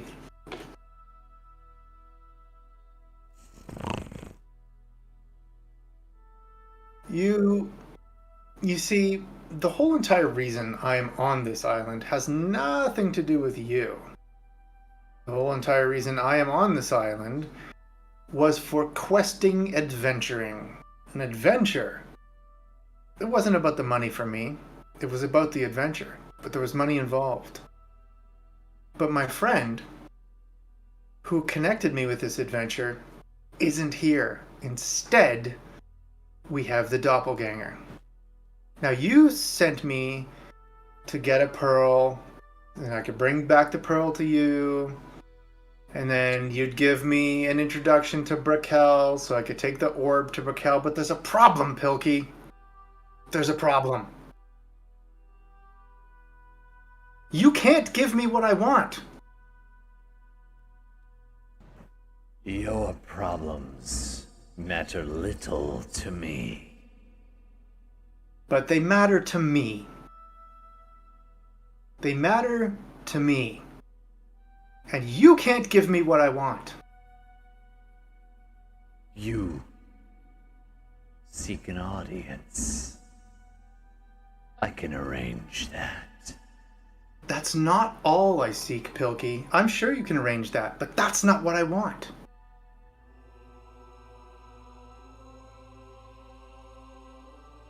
What is it you want? I want to have that audience with the strange acquaintances. Not the strange acquaintances and some doppelganger. So if you can't give me what I want, there's no point in me giving you what you want. And he does a very long, slow inhale.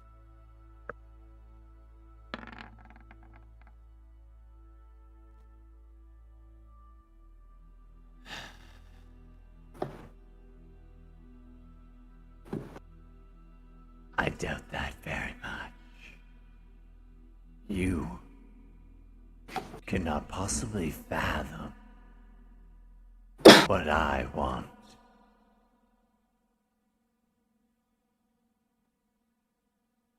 Pilke, I've got a pretty vivid imagination. I can imagine a lot. But what you want doesn't actually matter to me. Just like what I want doesn't actually matter to you. Except when we're trying to strike a deal. So again, if you can't give me what I want, why should I give you what you want? You want this friend of yours, then? I want my friend. I don't expect you to bring him here, but his replacement, his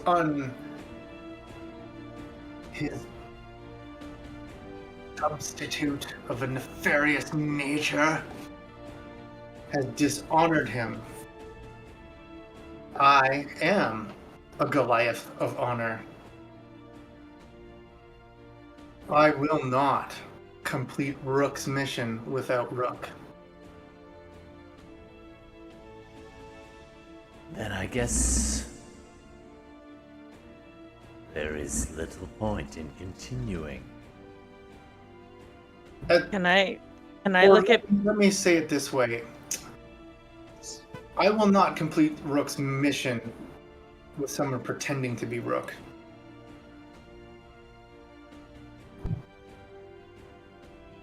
Now, this doppelganger has the orb we are supposed to give to Brakel. You won't make an introduction to Brakel without the pearl.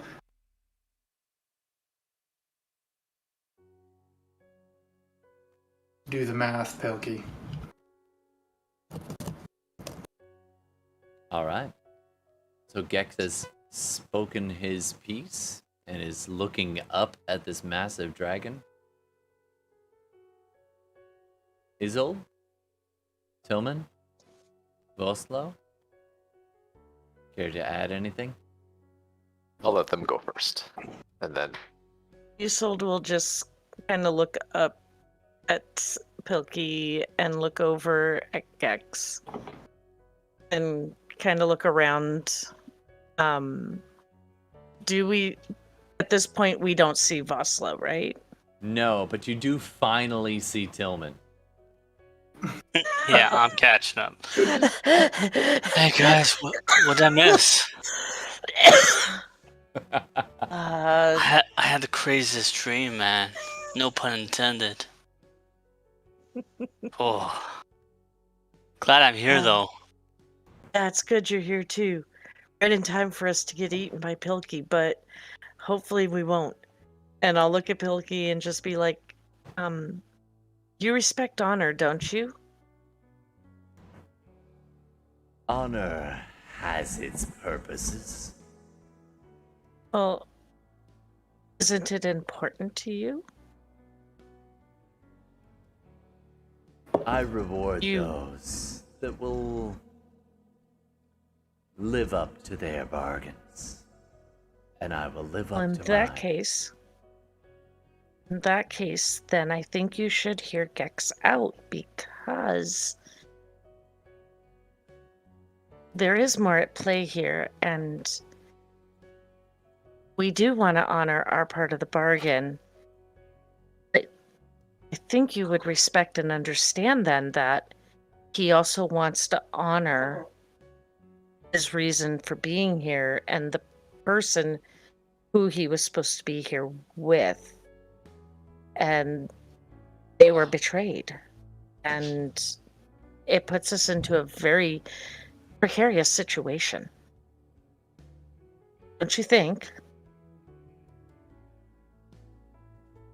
And Pilke looks over, now drawing the attention away from Gex. And even though Isolde's pretty far back, standing next to Kato back there, even behind Hilda, just being this close to this creature when it looks directly at you is noteworthy. You're probably a good 25, 30 feet back, but still, it's like, whoa. And it looks at you. Do an insight check for me.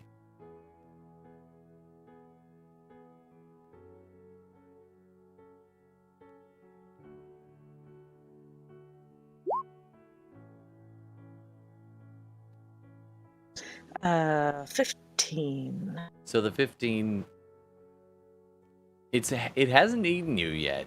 It's giving you its attention, and it's pausing, and its eyes narrow a little bit, but it doesn't seem to be in a hostile way. You're not used to reading the facial expressions of dragons, but you have its attention. And then Tillman gives a cough and kind of walks up behind you, and you can all now finally the group is back together. Hilda steps beside Tillman kind of just within arm's reach. She's kind of next to him and as casually as she can, holding her hammer. And she looks at him and looks back to the dragon and mutters, "Well, if it's gotta be like this." And then the dragon kind of looks back at all of you.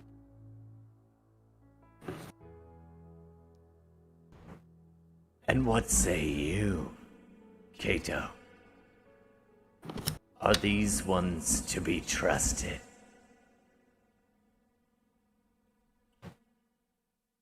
As much as I could, I watched them, and I think so. And they are true to their word. She kind of looks over at the rest of you like, I don't want to speak for you.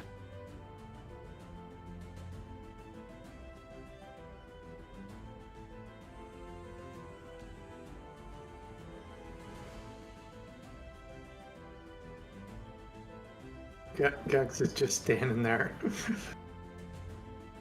She's like, well, I mean, we got this pearl for you.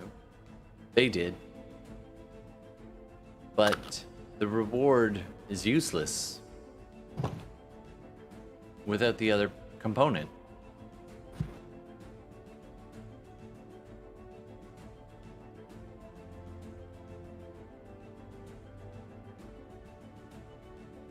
All right. And she kind of turns towards Isolde's right there, and she kind of whispers over to Isolde. Isolde, are we gonna mention the other part? Part about his sister? It Or was which part? the price of the pearl.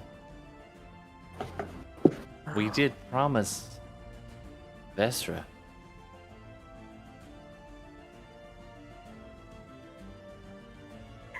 Out of game, I totally forgot what it was. I do remember we promised Vestra something, but I don't actually In remember exchange for the what pearl, we promised. she, in an amused kind of way, said, "Sure, you can have it, but you have to tell him the following sentence. Metha knew the whole time." That knew the whole It's up to you what you want to do with that information. I'll also, Vostlo, if you have anything you want to add at any point, you let me know. I'm assuming that even can try to at a you don't whisper, they can hear us. I'm assuming even at a whisper. But I will kind of, because she knows them better, I'll ask her, do you know what she meant by that? Like, am I going to piss him off and him bite my head off? Figuratively and literally? I mean, I guess that's always a risk. They like to piss each other off, and I feel like if I say that, it's not gonna be good. Okay. You could do an insight check if you want. I will. Who am I inciting, though? Who do you want to incite? Well, I mean, Literally. I should have Who I are you should going have to probably incite? done I should have probably done an insight on his sister, but I didn't. So, to see like if she wanted, like if she was trying to get us in trouble. I feel like she is, but I don't know if that's more me than Isolde. Isolde's pretty green, so.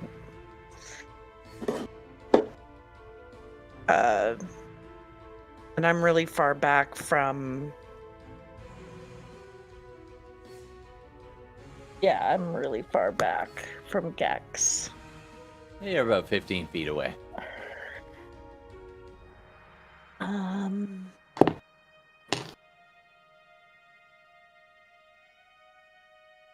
mean, Yeah, I guess I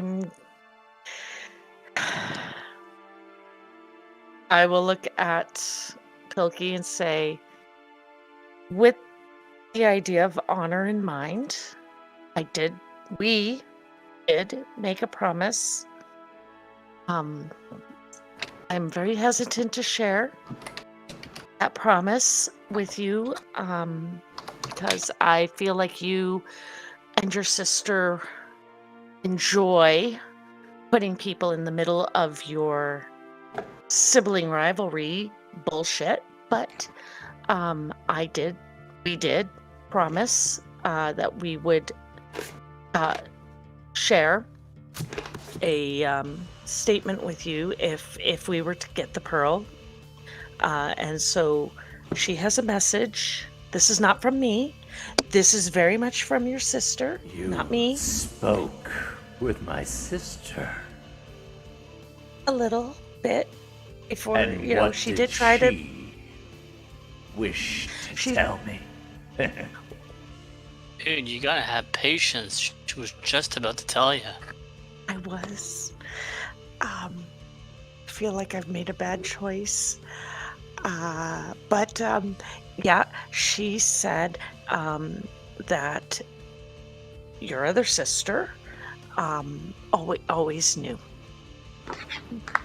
Yep, she did. So I don't know what that means. She didn't share, but I'm assuming you probably do, right? I'm guessing. Oh God. And then she'll kind of, like, oh shit. Did she just step in it? And then she'll incite him to see if he's about to bite her head off. Sure. Roll an insight check.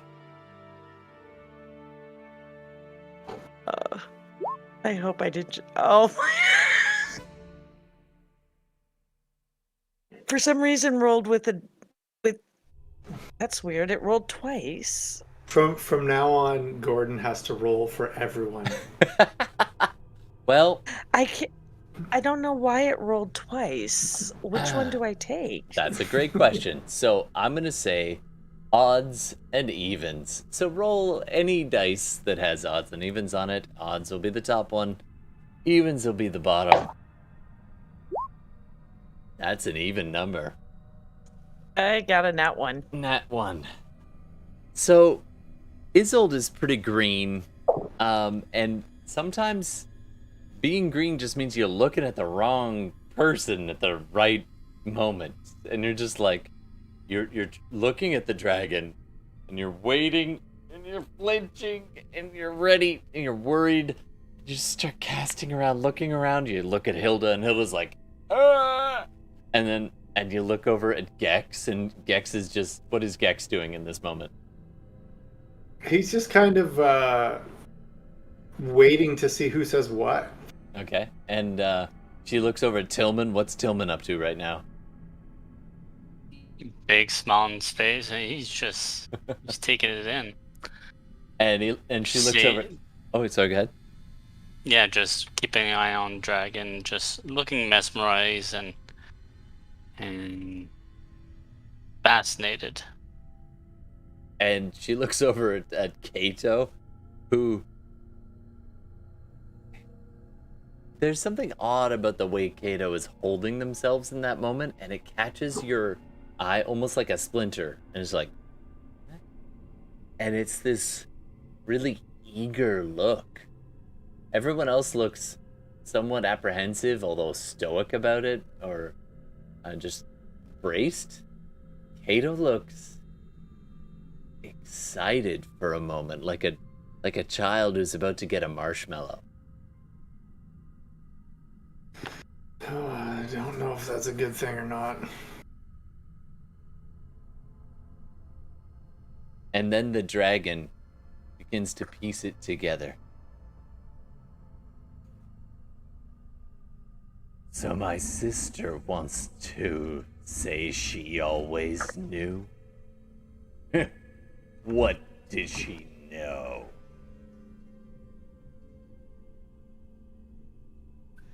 How awesome you were?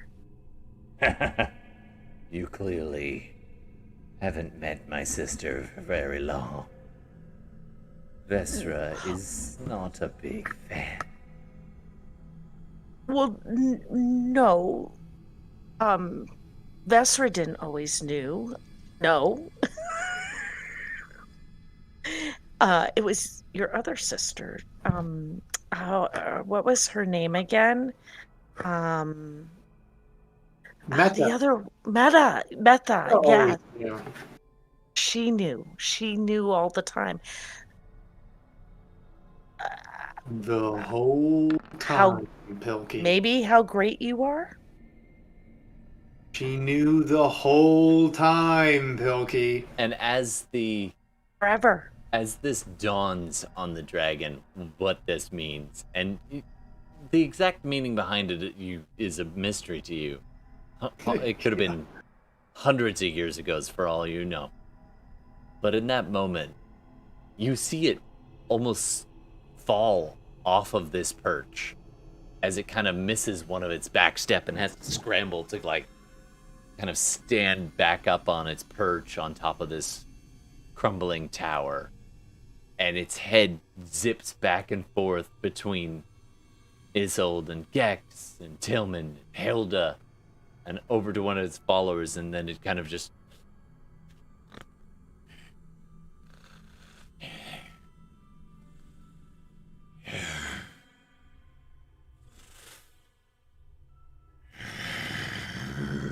Remember, just the messenger. Just the messenger.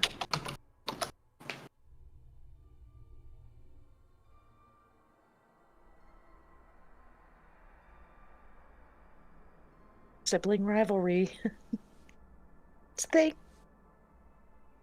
I need a group persuasion check, please. Oh. Is Vostlo part of the group? Am I part of the group now? If you Any want chance we to get jump in on advantage this, on that? you'd have to explain how. No, Vostlo is confidently waiting from the shadows to see how this plays out. Well, Isolde would be using flattery. Oh my Trying god, to. Carl. Oh my god. Oh Carl. no. You're asking me to do a charisma-based skill check. What? So for the viewers at home, or listeners at home, that is a 0. Why? Carl rolled a 0 with a -3. Wow.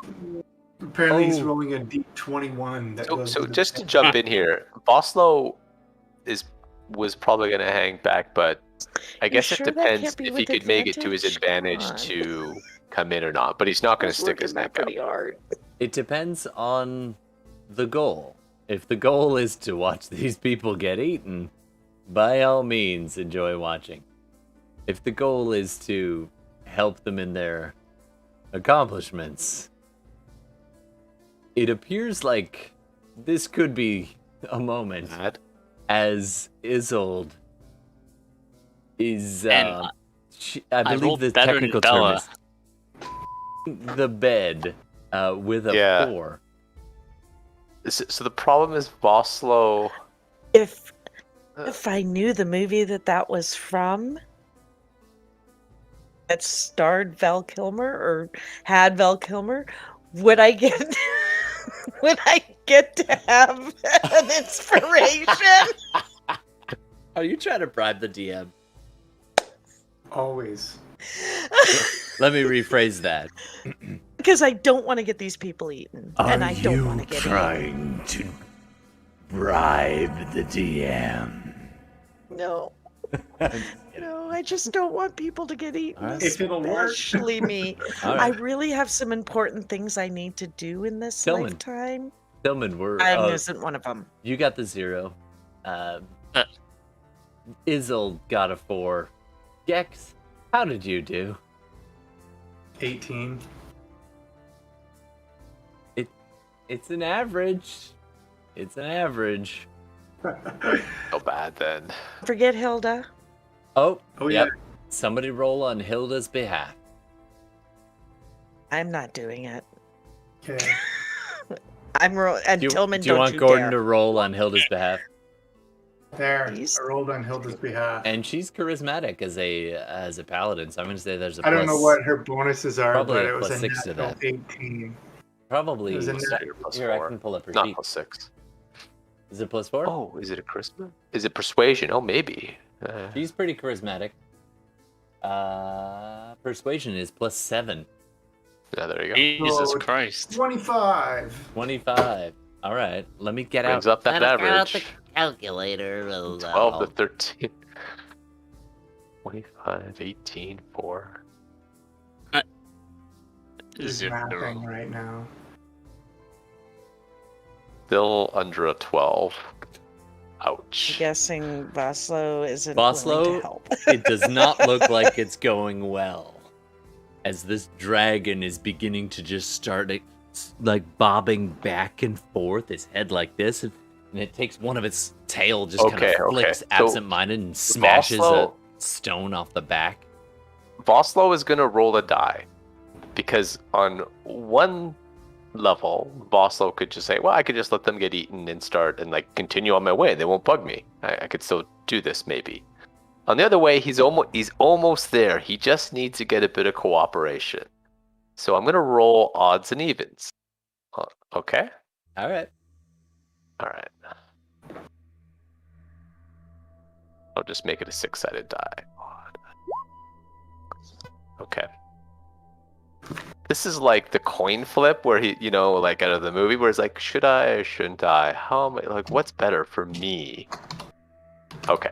So Vostlo is going to step in, seeing as the dragon's about to get really angry. In the form of Rook. And he will, using obviously his ability, will attempt to join the persuasion to say,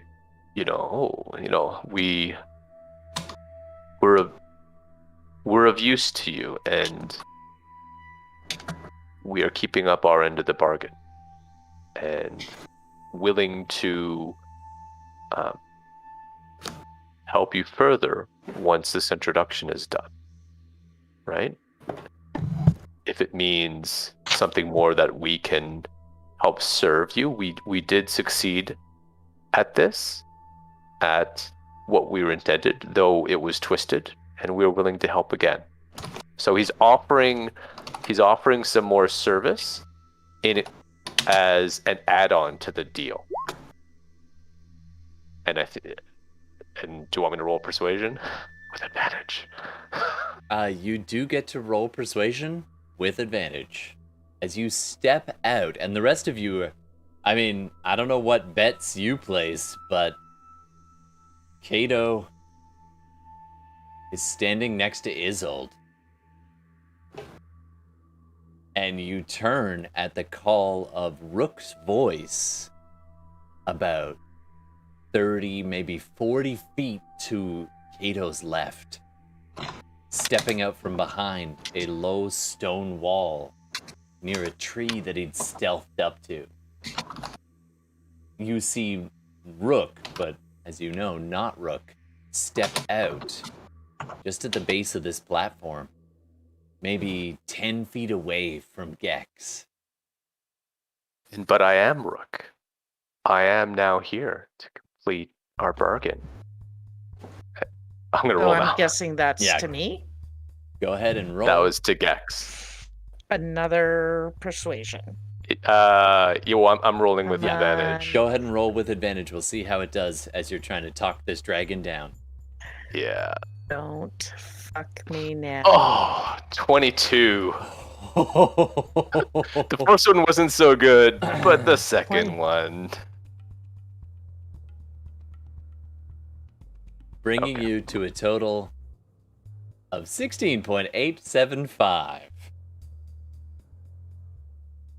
The dragon, still visibly agitated, turns towards you. and almost in a bit of a tantrum, knocks a stone off the top of this wall. It goes and lands like 40 feet away, almost crushing one of his acolytes, who's like, doesn't even flinch, and you hear the rise of the voice in Draconic, and you realize they've all been muttering in a kind of prayer-like way. Just this low chanting, just with this interesting pulse to it. And the dragon spins its head towards Rook. Service. Service. How can you possibly be any good to me? At the pawns of my sister. What was that, Gex? Well, as he says that, he's gonna go, I am clearly no pawn of your sister. And then he's gonna draw his sword and head straight for fucking not Rook. Fight me, shit pump! Well, I'm like far away from Gex though. Like, Well, I don't care. You're about 15, 20 feet away. So, I mean, I guess if I have the I'll moment tell you to what. I'll give you another another 10 feet up, because you're up on the wall. You climbed up on the wall to call out to the dragon. So you're also 10 feet up. Yeah, like, not like sidling up next to Gex. No. So you're actually kind of eye level with him, because you were both on a raised platform, but there's a good like 10-foot gap between them. Can you guys see on the map there? Yeah. All right, cool. So you're actually about 25 feet away from Gex with little gap, and you're gonna run and I'm not gonna run at him. I'm gonna take maybe a few steps forward, and I'm gonna say, fight me, shit pump, and then I'm gonna go to Pilke and I say, at least this will be entertaining. So, I mean, to the respond, petty politics of mortals do not interest my kind. If you are of service, then you do. But come on, if you Pilke, wish come to settle on. it, You've by all lived means. thousands of years. I'm just gonna interrupt him. You've lived thousands of years, Pilke. What's left for you? What's left? If you can't take joy in the little things, watching little people do little things, what's left for you? Come on. Rook, not Rook. Come on, Fine. Pilke. Just be entertaining. You wish to settle your disputes. I will sit on in judgment. Battle. The winner To the death. may offer me a service. The loser, The death. I shall devour. Leave them alive for me. ooh.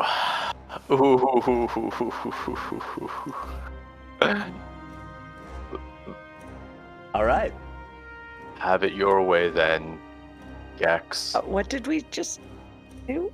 Have it your way. And Vostlo is going to shoot him. All right. I'm gonna get you to roll initiative as the dragon now watches a blood match between Gex and not Rook, and everyone else is looking on, including the acolytes. Roll initiative, please. Can I walk over to Gex and give him Vigilant Blessing? Does that require Stay you out of to there. touch him? Yeah, hold on. Not necessarily. I usually face palm Hilda, but it doesn't necessarily have to be a touch. Good initiative.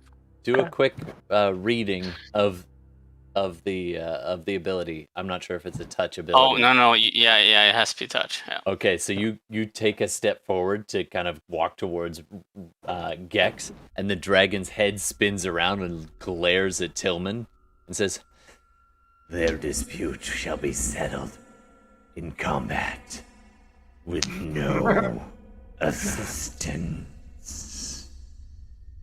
Right, man. I was just gonna ask about the hand drum. Chill. Backs away then.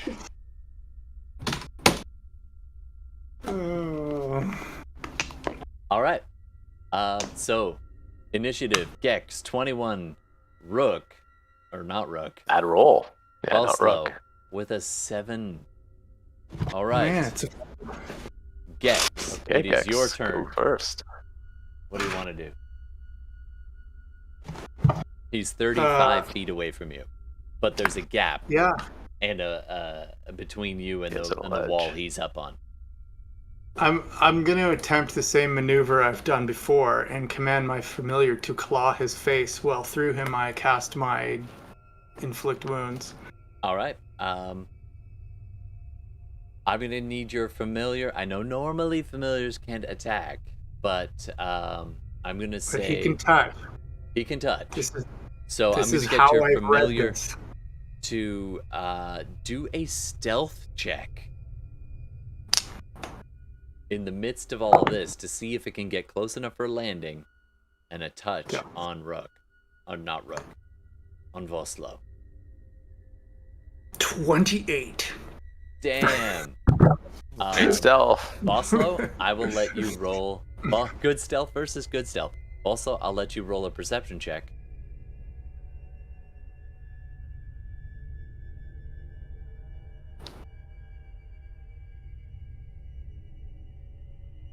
Nat 1.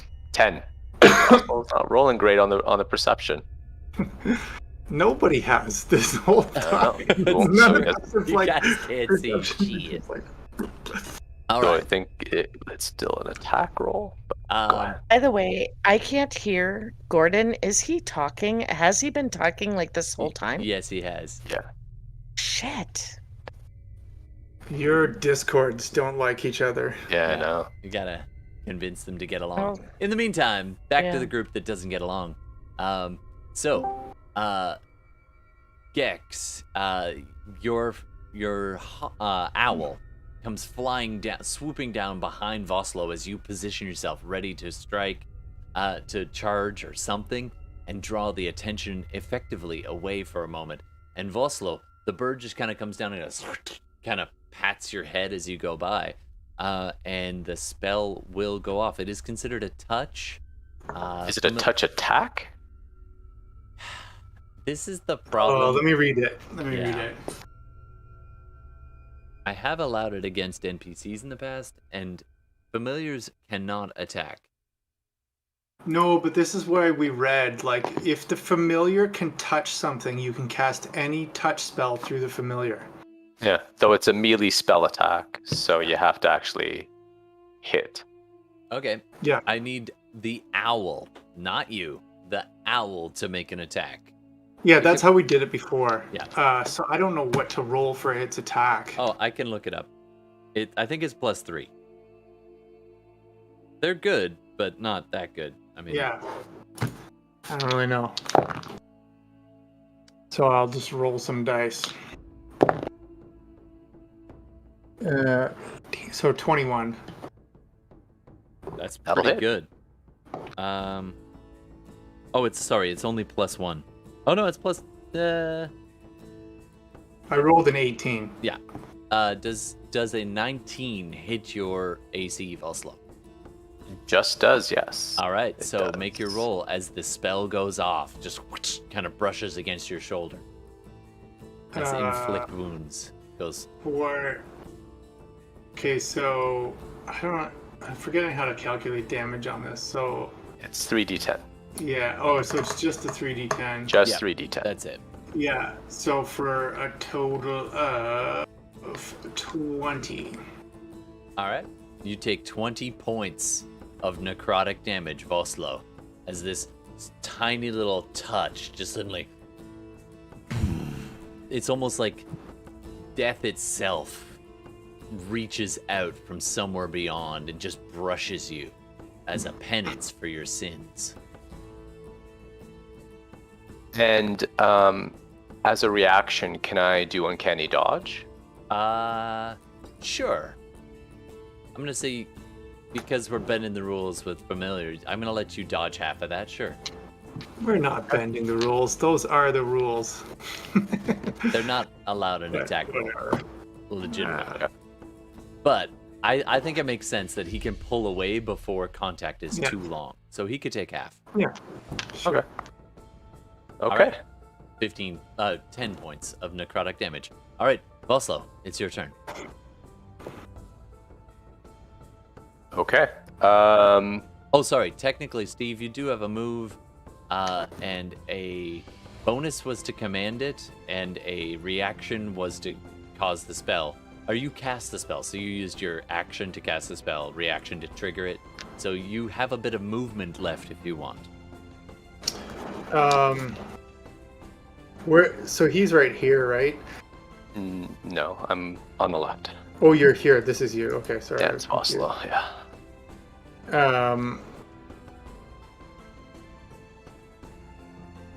Oh, he's just gonna kind of stand, maybe step to the side a little bit, just kind of like. Okay. Okay. All right. You know? Vostlo, All right. what do you want to do? Vostlo. Oh boy. Hey, Todd, I gotta go in about 5 minutes, just letting you know, Raymond. Thanks, man. Vostlo is going My- to, I know, bonus action, targeted aim, shoot Okay. with advantage. All right. Doesn't have the short bow +1. No, all right. Not in this case. So it's okay.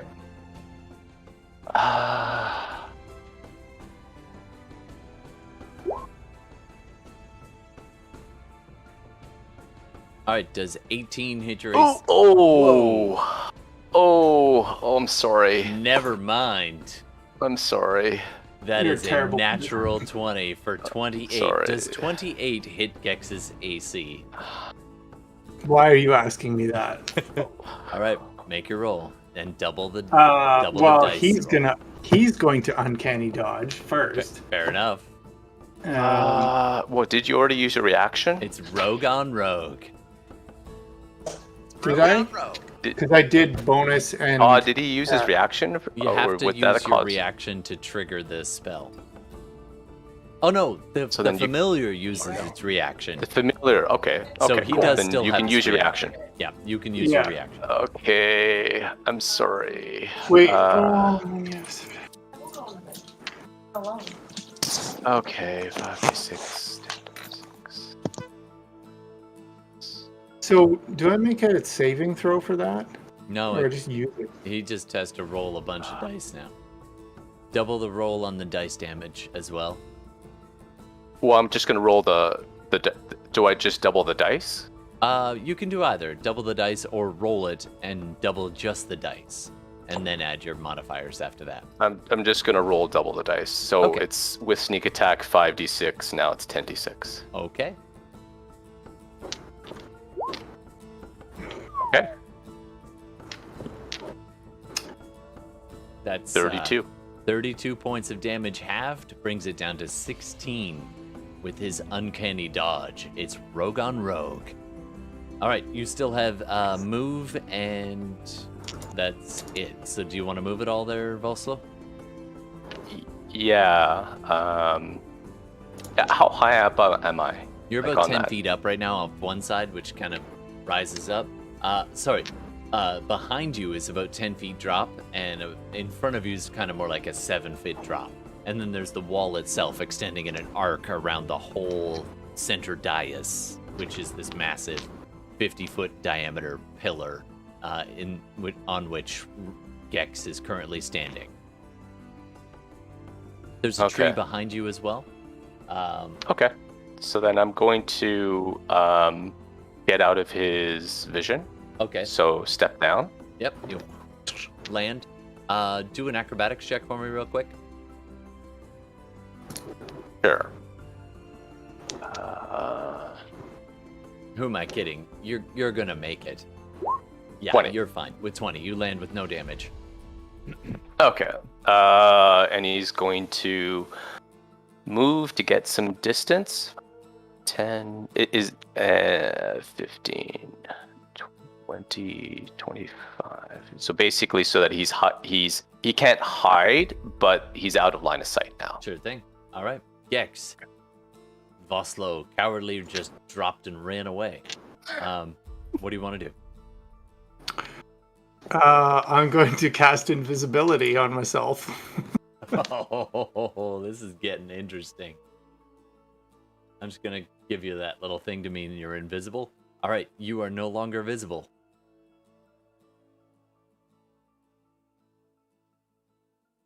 And then, because I need to tell you this, Todd, but not him, and you have to decide whether he knows what I'm doing. Okay, I'm going to text it to you. Here, I'll just deafen Gordon for a second. I can do that on the server. Yeah. I think. All right, guys, enjoy your fight. Thank you. No, I can't deafen him. That makes me sad. I I'll can't mute wait him. to. I can just. Yeah, Okay. thank you. Essentially, I'm just going to sit down and close my eyes and wait for him to try to find me. Okay, all right. Because I know he can read my mind, so I'm going to sit there, and what I'm going to try to do is think about something I'm going to do, but do nothing. All right. Just Okay. imagine myself doing something stupid even. I don't know. See what happens. Okay, so you're going to play imaginary. Okay, cool. Yeah. Let's wave to get Gordon back on. All right, Gordon. He has taken his turn. It is now your turn. What do you want to do? I'm going to bonus action hide. Okay. And roll stealth. Okay. Here's the part where both rogues now just hide for 20 minutes.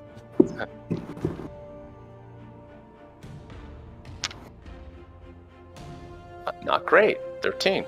Okay. Maybe something's And- throwing you off, Yeah. but you're kind of ducked behind this thing and a little bit out of breath from the climb, maybe. But it's quiet, and you're thinking to yourself, okay, what advantages do you have? You look over and you can see some of the acolytes kind of perched up and watching. You can glance up every once in a while after a long pause, and the dragon is just like and looks out over top, kind of sitting and perched, waiting. And there's no sign of movement, no sign of anything. You're just kind of waiting. That's your turn. Okay. Steve, anything different or keeping that same plan? No, I'm going to command the familiar to try to find him. I don't know if I keep That's an fair. eye on him, right? Like, I think I would have said that at some point. Yep. Okay, so roll your familiar's detection. You do have advantage. Okay. That'd be 20. All right. You actually do see him. You're kind of close your eyes as you're sitting on the dais up on the stage there, and you see him through your familiar's eyes. You found him, and he's crouched right there behind kind of a half-buried old kind of outbuilding, probably a good 50 feet away at a guess. So then I am going to, Todd, in the same way that I've been doing it for the last couple seconds, Yep. run over there. Okay. So. Okay. So, Vostlo, you're waiting, you're looking, you see the dragon, you can hear the dragon. You can kind of get these flashes of these moments of like the dragon is amused, but also growing a little impatient. You can see the confusion, and you're like, you look at one of the acolytes, and you're like, and you can hear this voice in your head, and it's like, I don't know. I don't know. And then a few seconds later, you get a little flash from Gex, a little like, whoa. And you get the impression that he's like clambering and climbing up the far side of that wall that you had just dropped down off of. What do you want to do? I'm not removing my telepathic connection to Gex. Like, it's all on Gex. Okay. And you get this weird, hold on. I'm going to need you, okay, hold on. Let me look at your character sheet. Steve, roll a d20 and I'll determine what is going to be added or subtracted to that. 17. And is your character sheet correct on here? On roll 20? No. Oh, okay. I haven't put it in roll 20. I need you to tell me your persuasion, deception, intimidation. I think you know which one of those I'm asking for. Yeah, you're looking for a +7. Okay. So, what did you roll? 17. 17 plus 7 is 24. All right. Insight check, please, Gordon. Okay.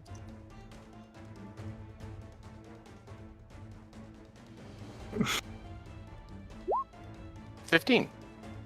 All right. 15. All right. You think out to yourself for a moment and you're like, okay, hold on. You spent weeks with this person.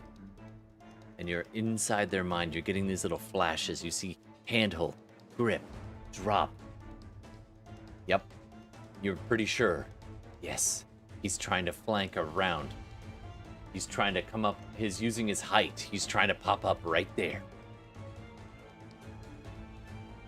What do you want to do with this information? Well, so I know that I don't have a clear sight of him, and I know that he can cast spells. So he's obviously on the move. I am actually going to move and with, if it's my turn, I'm going to actually dash with my bonus action. Okay, you dash to the south there. Yep. And then I'm going to use my movement.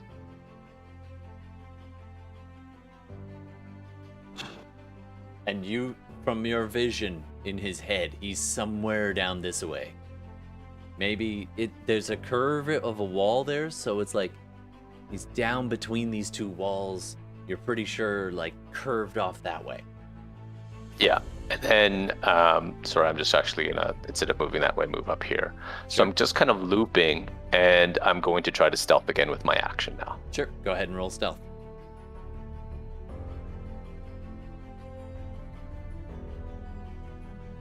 $19.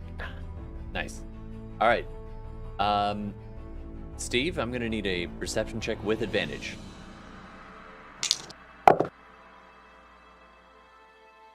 $21. All right. Yeah. You see Vostlo just poke around the tree, just at the base. Yeah, you see him there at the base of the wall that he used to be standing on. And he's kind of got his back half up around a wall, kind of looking off to the side, right about where he thought you were. What do you want to do?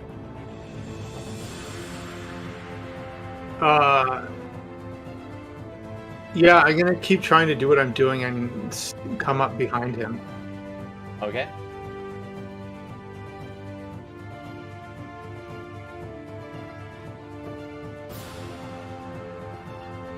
All right. I'm gonna need another persuasion, in deception, that whole thing. Another one of those checks. Same. 17? Same roll, right? Plus, +7. on top of that 17, you mean? Mm-hmm. Okay, cool. Insight check, Gordon.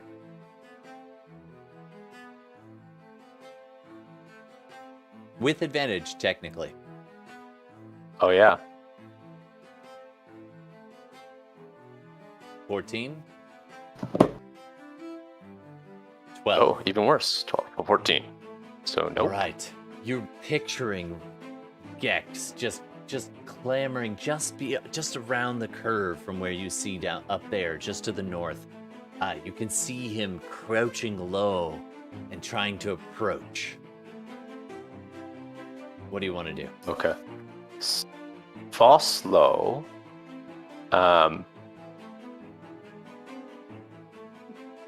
So Vostlo doesn't see him though, right?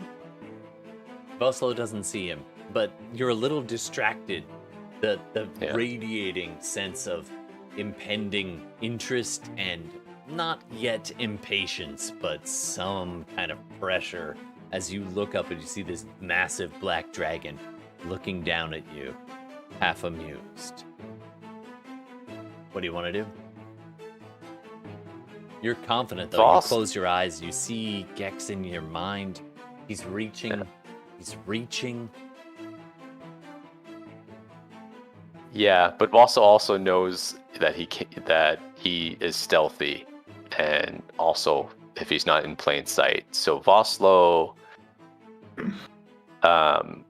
is going to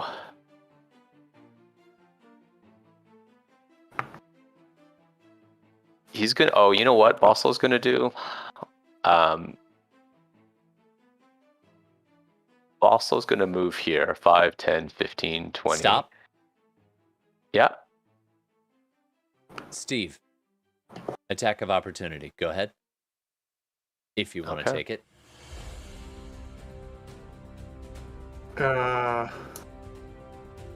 Wait, how close am I technically? 5 feet. He almost stepped on you as he turned around. So I thought he was that way, and I almost stepped on him.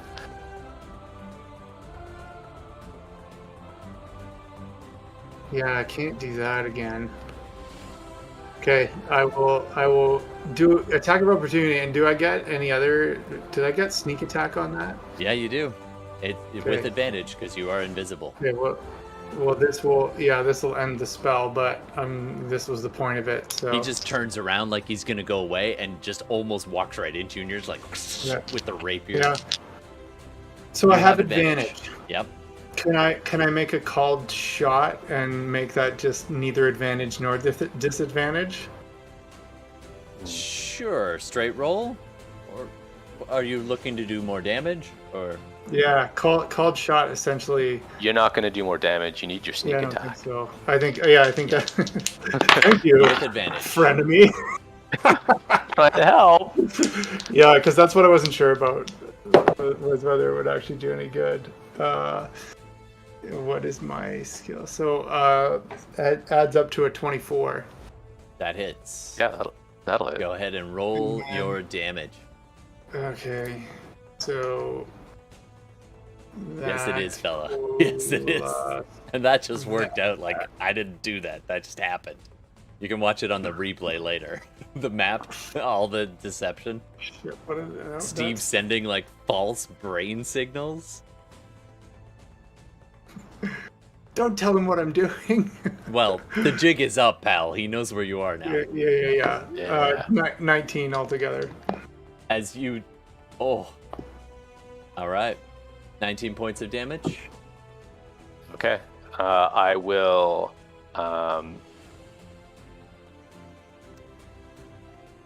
So I can either uncanny dodge that with my reaction. Yeah. Okay. I'll uncanny dodge that. Sure. So it's down to 9. Okay. And so I used my movement there.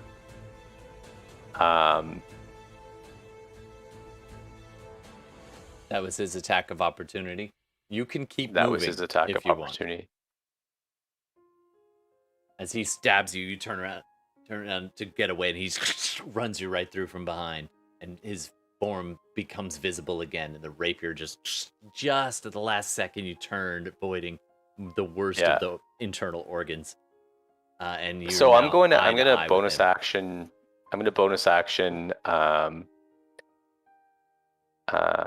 Dash around and hide. All right. So you run around behind a tree and just you lose sight of him there as he goes around the corner. Hopefully, do a stealth check, please.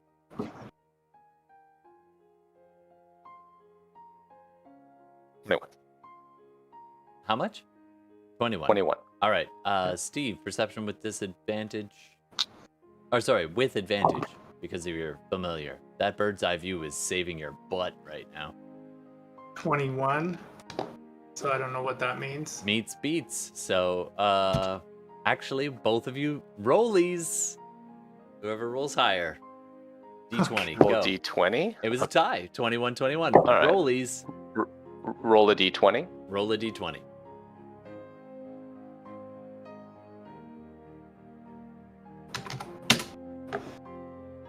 Gordon got a Okay, 17. Gex got an 18. 18. There you go. All right. You can see him. Gex, you know where he is. You actually see the blood trail. Just the little drip, drip, drip. Yeah, that explains it. Where do I see him? He's Like ducked this way behind this from me? tree. Somewhere over there. Yeah, well, actually, you see him exactly.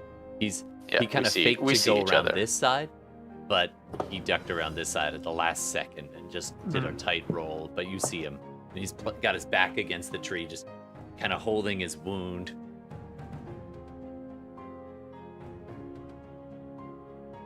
Yeah, I'm just gonna go after him. All right.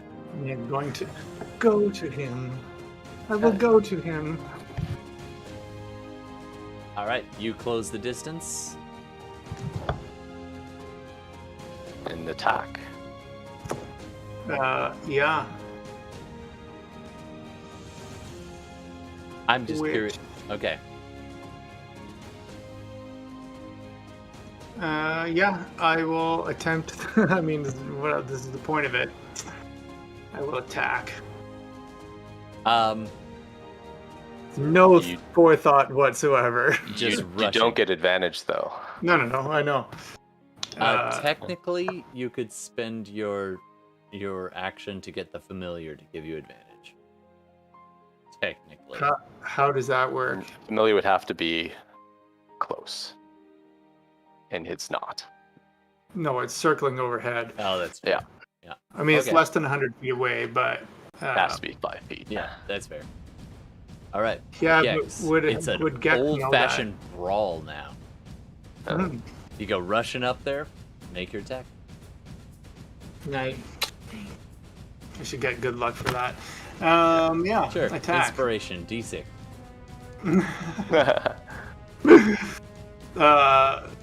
What is my advantage on that? Yeah. So 21 on the attack. All right. That hits, probably, right? Is that it?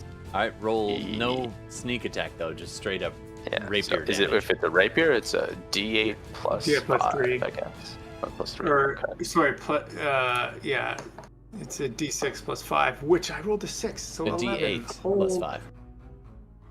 No. Oh, I rolled the wrong thing. It's D8 plus 3. So 10. Okay. 10 points of damage. I'm guessing you're uncanny dodging that. Oh no, did you use your reaction? You did. So I your used it the reaction. last. Yeah. So you can't. I use used it the this time. last turn, so now I have it again. No, because that Okay. was he got the attack of opportunity as you came into his square and then went to And I leave picked it. 10. So you take Yeah. the full 10. Okay. Just for the record, I All have right. no idea how many hit points you have. It's okay, you don't have to say.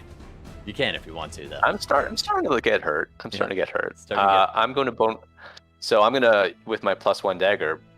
Do you want to do Now that- anything else there, Steve? You've used your move and your action. Yeah, I'm gonna jump away. With your bonus action, you're going to disengage. Yeah. Okay. Where do you want to go? You still have another 10 or 15 bits of movement. I'm just gonna back up to here. Okay. Yeah, in that direction anyway. Okay. You can probably get to about there. Sure. All right. Okay. Yeah. Rook. I mean, half the screen's black for me, so I can't actually see where I am. Oh, okay. Oh, really? Okay, he's gonna bonus. He's gonna bonus action steady aim, and he's going to yeah, he's gonna shoot him. All right, one sec. I'm trying to solve the lighting thing. All right, just so you know. Okay, yeah, that's fine. So, Gex, you step back and look at the face of your old friend as he draws his arrow, and you get like a distance from the bowman. You're happy with this? Not really, but I did it. Okay. Yeah, I thought you were gonna stay close. That would have been I better. actually should have. Like that in hindsight. In hindsight, this was a stupid move. Because initially, I was going to try and grapple with him. Well, you. Can I undo what I just did? Anyway, it's my fault. I did not follow through with my plan. It's okay. Okay. Rook or Vostlo, make your roll.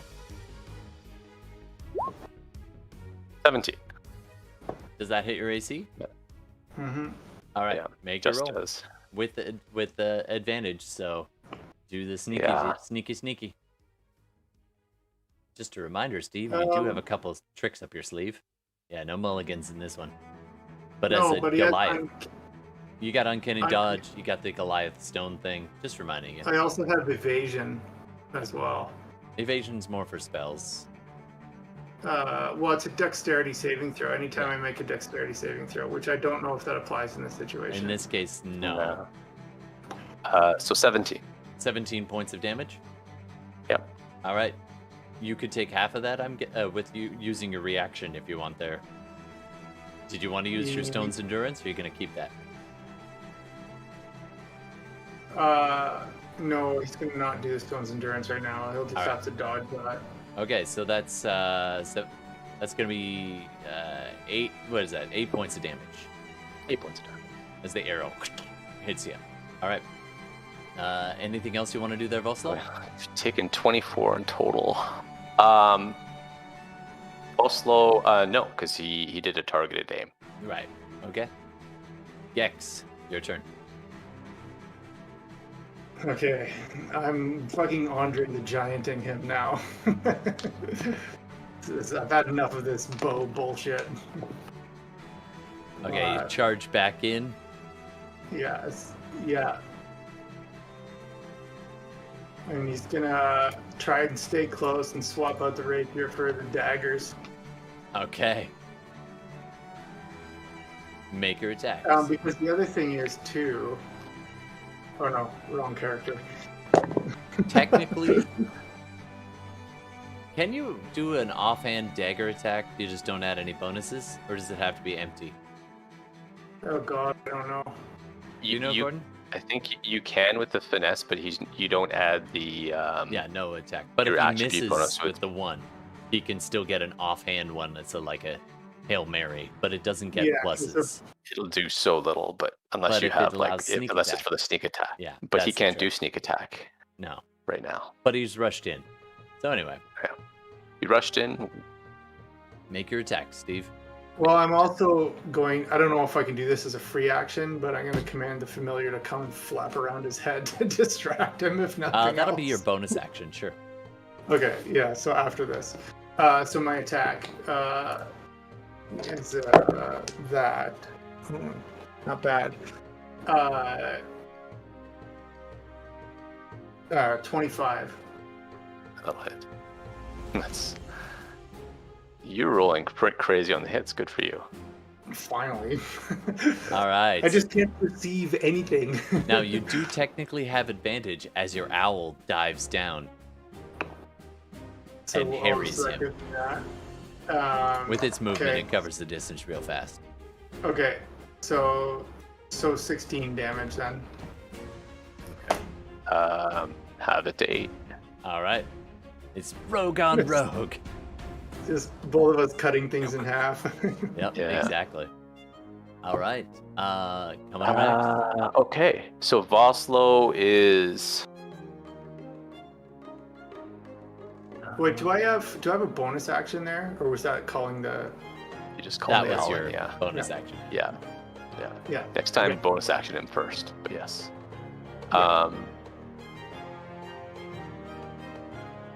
Vostlo's a little bit hurt. But so are you.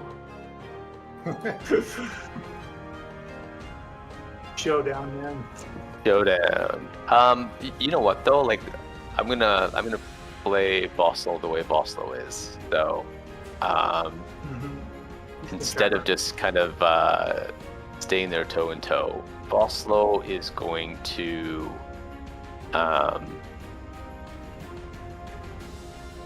he's going to bonus action.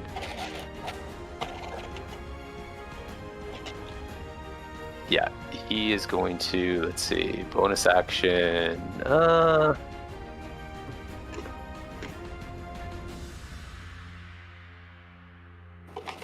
Yeah, I'll play him like Vostlo. He's going to bonus action disengage. He's going to move.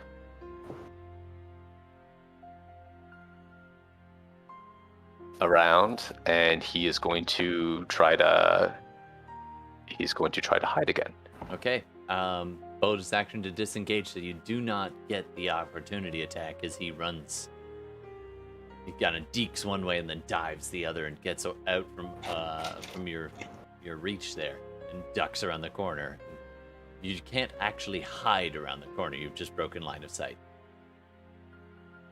Unless you want to risk the attack of opportunity.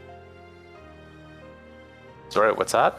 If you want to risk attack of opportunity, you could use your bonus to the hide, but I think you want to use it as the disengage. No, I'm right? using my action to hide.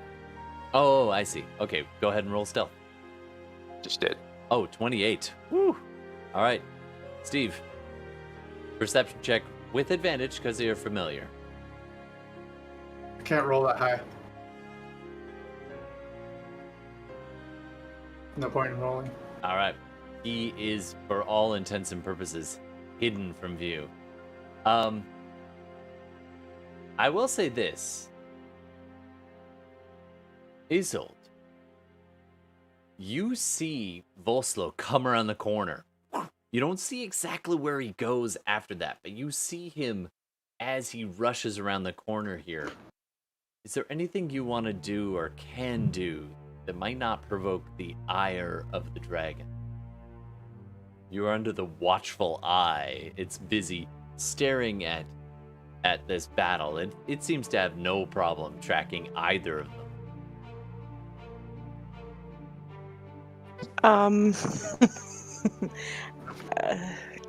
Can I just... How close does he come? From Me? where you're currently standing, at the closest point, they're just 30 feet. Just as he's ducking around the corner about to go hide.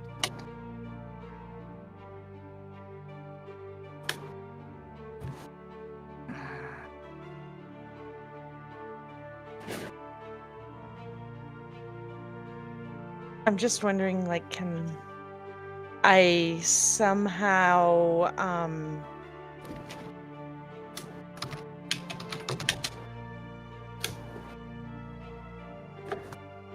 like, can I somehow put some type of an object, like my foot or something, like stealthily in his way and maybe trip him? Do you have, like, mage hand or anything? No? Okay. You can kind of see where he went, basically, but unfortunately you used sight of him. If you had a spell or Yeah. something, you might have been able to, I mean, the only spells I do have, like the only one I have that would actually do anything is Charm Person, and that would definitely, being vocal somatic, yeah, be noticed. it would definitely be noticed by the dragon, and he was pretty clear. No, Interference. but Yeah. Okay. There isn't much she can do. That's fair. That's the problem. All right. So, Vostlo. Unless ducks around Steve the has corner. an idea, it looked Yeah. like Oh, I it. have an idea now. All right. What do you want to do? It is now Steve's turn as Vostlo disappears from sight. Remember, you don't actually see him. Oh, I know. I don't see him. I'm going to move myself over here. Well, as close to here as I can get, near the dragon, and tell Pilke, I've won. Okay, so you go walking 5, 10, 15, 20, 25, 30, 35.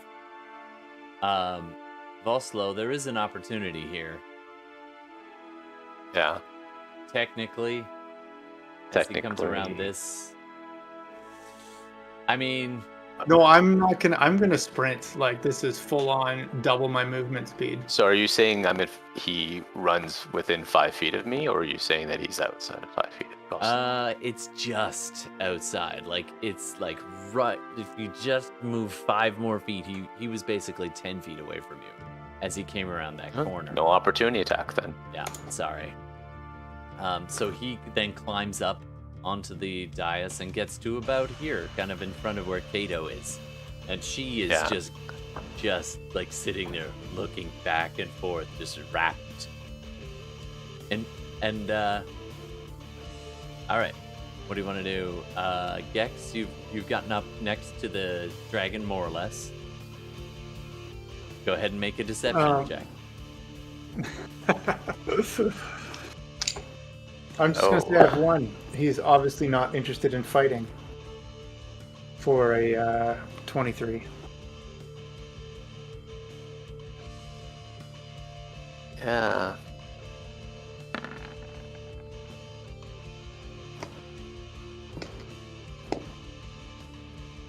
Okay, that's going to be 26 on the part of the dragon. Yeah, of course. Oh. The fight is not over. Well, I'm here, ready to fight. Oh.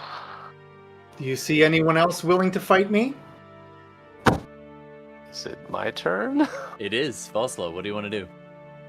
Well, I'm gonna shoot him. Okay, make your roll. With advantage. Yeah.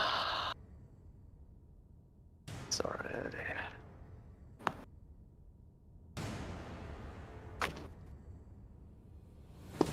22 or okay, 22. take the 22. That That'll hits. hit. Go ahead and roll your sneak attack and all that.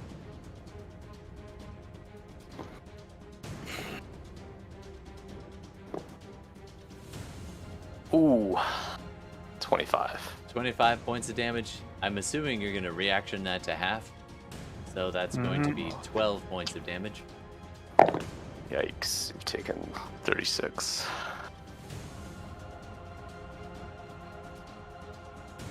Okay. How you feeling there, Gex? As the arrow gets right between the shoulder blades. Terrible. Terrible.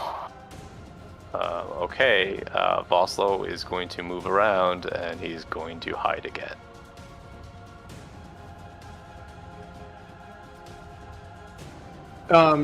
Todd, I'm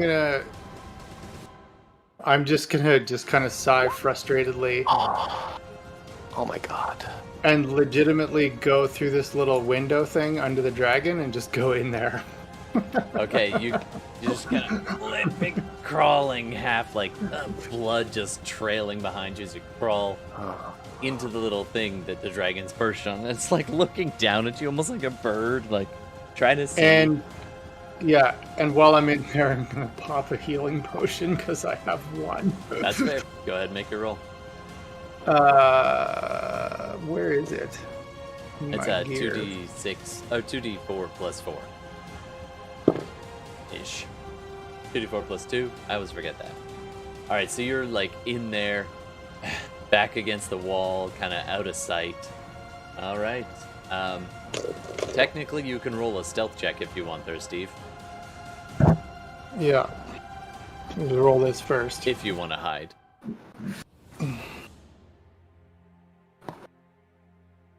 Okay, plus You 4, look up so and see a dragon's ass. Like, I right get, there. I get back That's 10 what a off dragon's of that. sphincter looks like. 10 off of that. And that's stealth roll. Okay.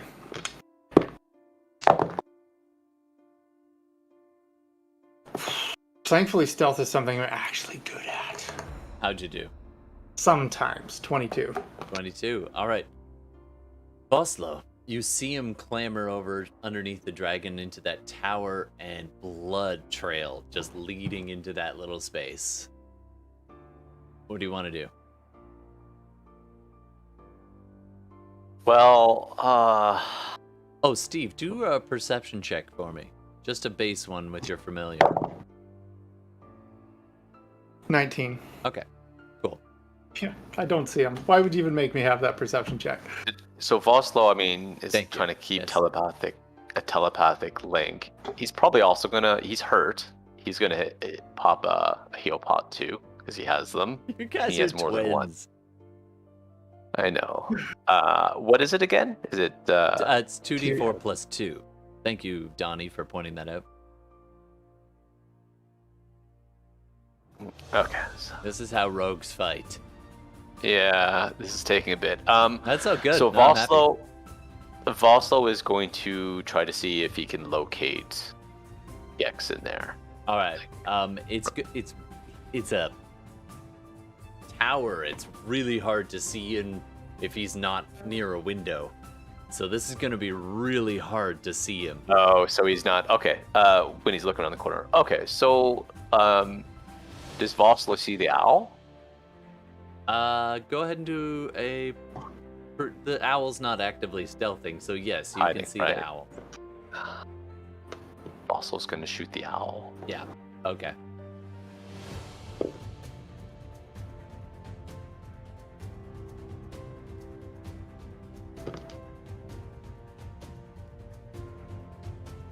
I think the owl's dead. Who? I It's just a bit of owl humor. Yeah, the owl's coming. What's your range Oh on no, your bow? Hooters! It Oh, was no. down low, close to him harrowing his head, right? So yeah, like Oh, it's yeah. kind of low. the range is 80 feet on a short Yeah. bow. Yeah, It's- no. I yeah, was thinking of it's something else. toast. It's all good. Your familiar's sight blinks out as you're like huddled in the tower, and you're like trying to see through familiar's eyes, and you just see Vostlo turn. Okay. Anything else, Vostlo? So I used yeah. So really, he's used his actions a moment. So Vostlo is now just gonna call since he's not stealth here, but he's behind the wall and he knows where Gex is. He's just gonna say, "Are you gonna give up? I'll spare you if you give up. Oh, My I brothers can't- might spare your friend too." Oh, your brothers have enough to deal with. Come on, I came and found you once. You come and find me once.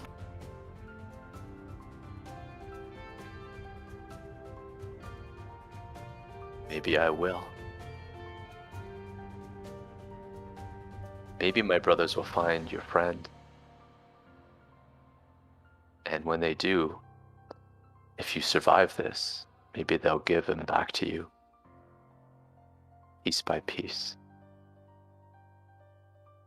You know the difference between you and I? I don't care.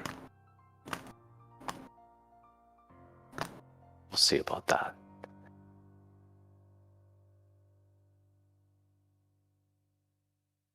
And I think as they're both crouched in their corners, it's getting pretty late. I think we're gonna call it there for now. Next time, when we play Dungeons and Dragons, when we come back, be prepared with both sets of characters, okay? Because I don't know that this is gonna go much longer. God. God, that's like a freaking Oh. movie, man. That was so much fun. Thank you, guys. both of them just bleeding and like lean. It's like Young Guns up in this place, man. Ah, kudos to both of you. Sold feels so helpless. I mean, if you Yeah. if you guys can think of ways to interact without the dragon spotting, you can go for it. I've been thinking about that since the beginning. Like even before this began, I'm like, what can I do? And there is literally nothing I can do that's not noticeable.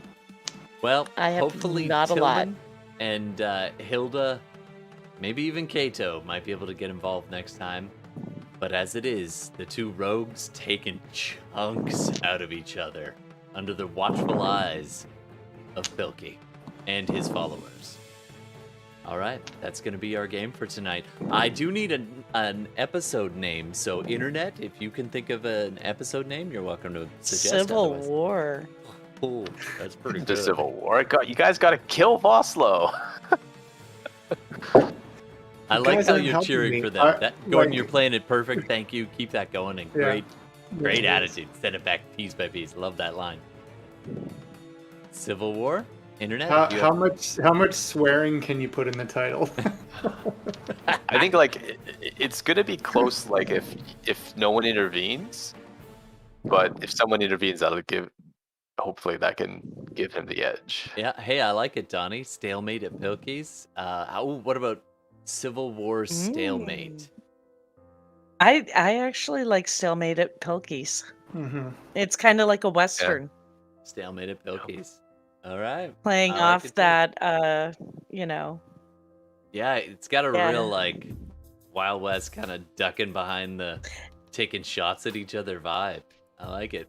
yeah, All right. like Well- a little duel. I'm a little. I want to keep going, but it's 20-1, so I gotta stop now.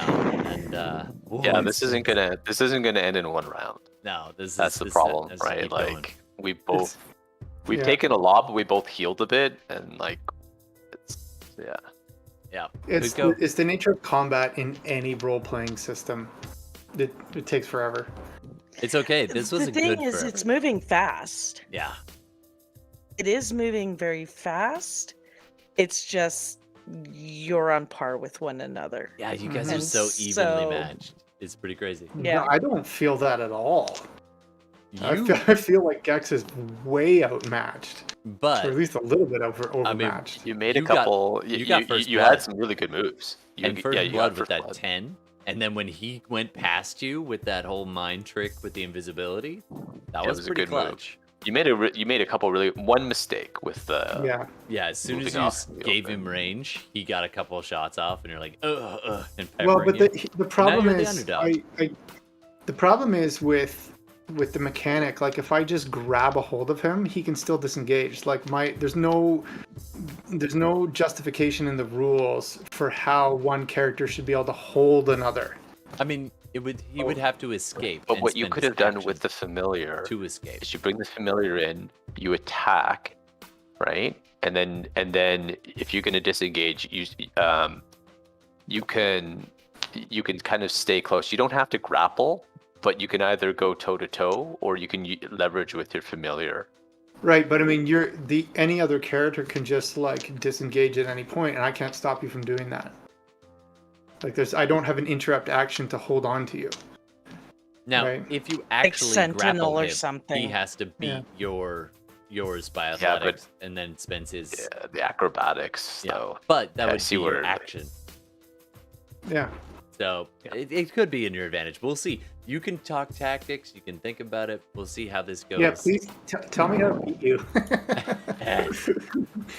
All right. it's like Come on, Gord. I thought you had it. Like I thought you had it with the invisibility and the familiar, but now they're both gone. Yeah. Yeah, I 'cause like the underdog invisibility feel, is- though. I can't recast it today.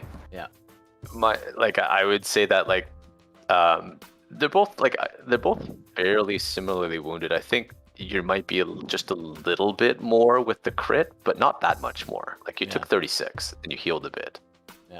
So It's okay. I like the underdog bleeding in a corner kind of feel. It's definitely got very cinematic. I still do have another couple of tricks up my sleeve, though. Oh, there we go. We'll see that next time. There you go. All right, Internet. Thanks so much for joining us. Don't forget to hit the like, follow, and all that. Tune in tomorrow for our Shadowrun, hosted by none other than our very own Steve. He's going to be the GM for tomorrow. And don't forget to tune in next Wednesday for the possible conclusion of where this is going to go as the dragon looks on. All right. Thanks very much, everybody. And we will see you next week. Take care of yourselves. Take care of each other. And we'll see you in a week. Or tomorrow. Tomorrow. All right. Take care. Good night.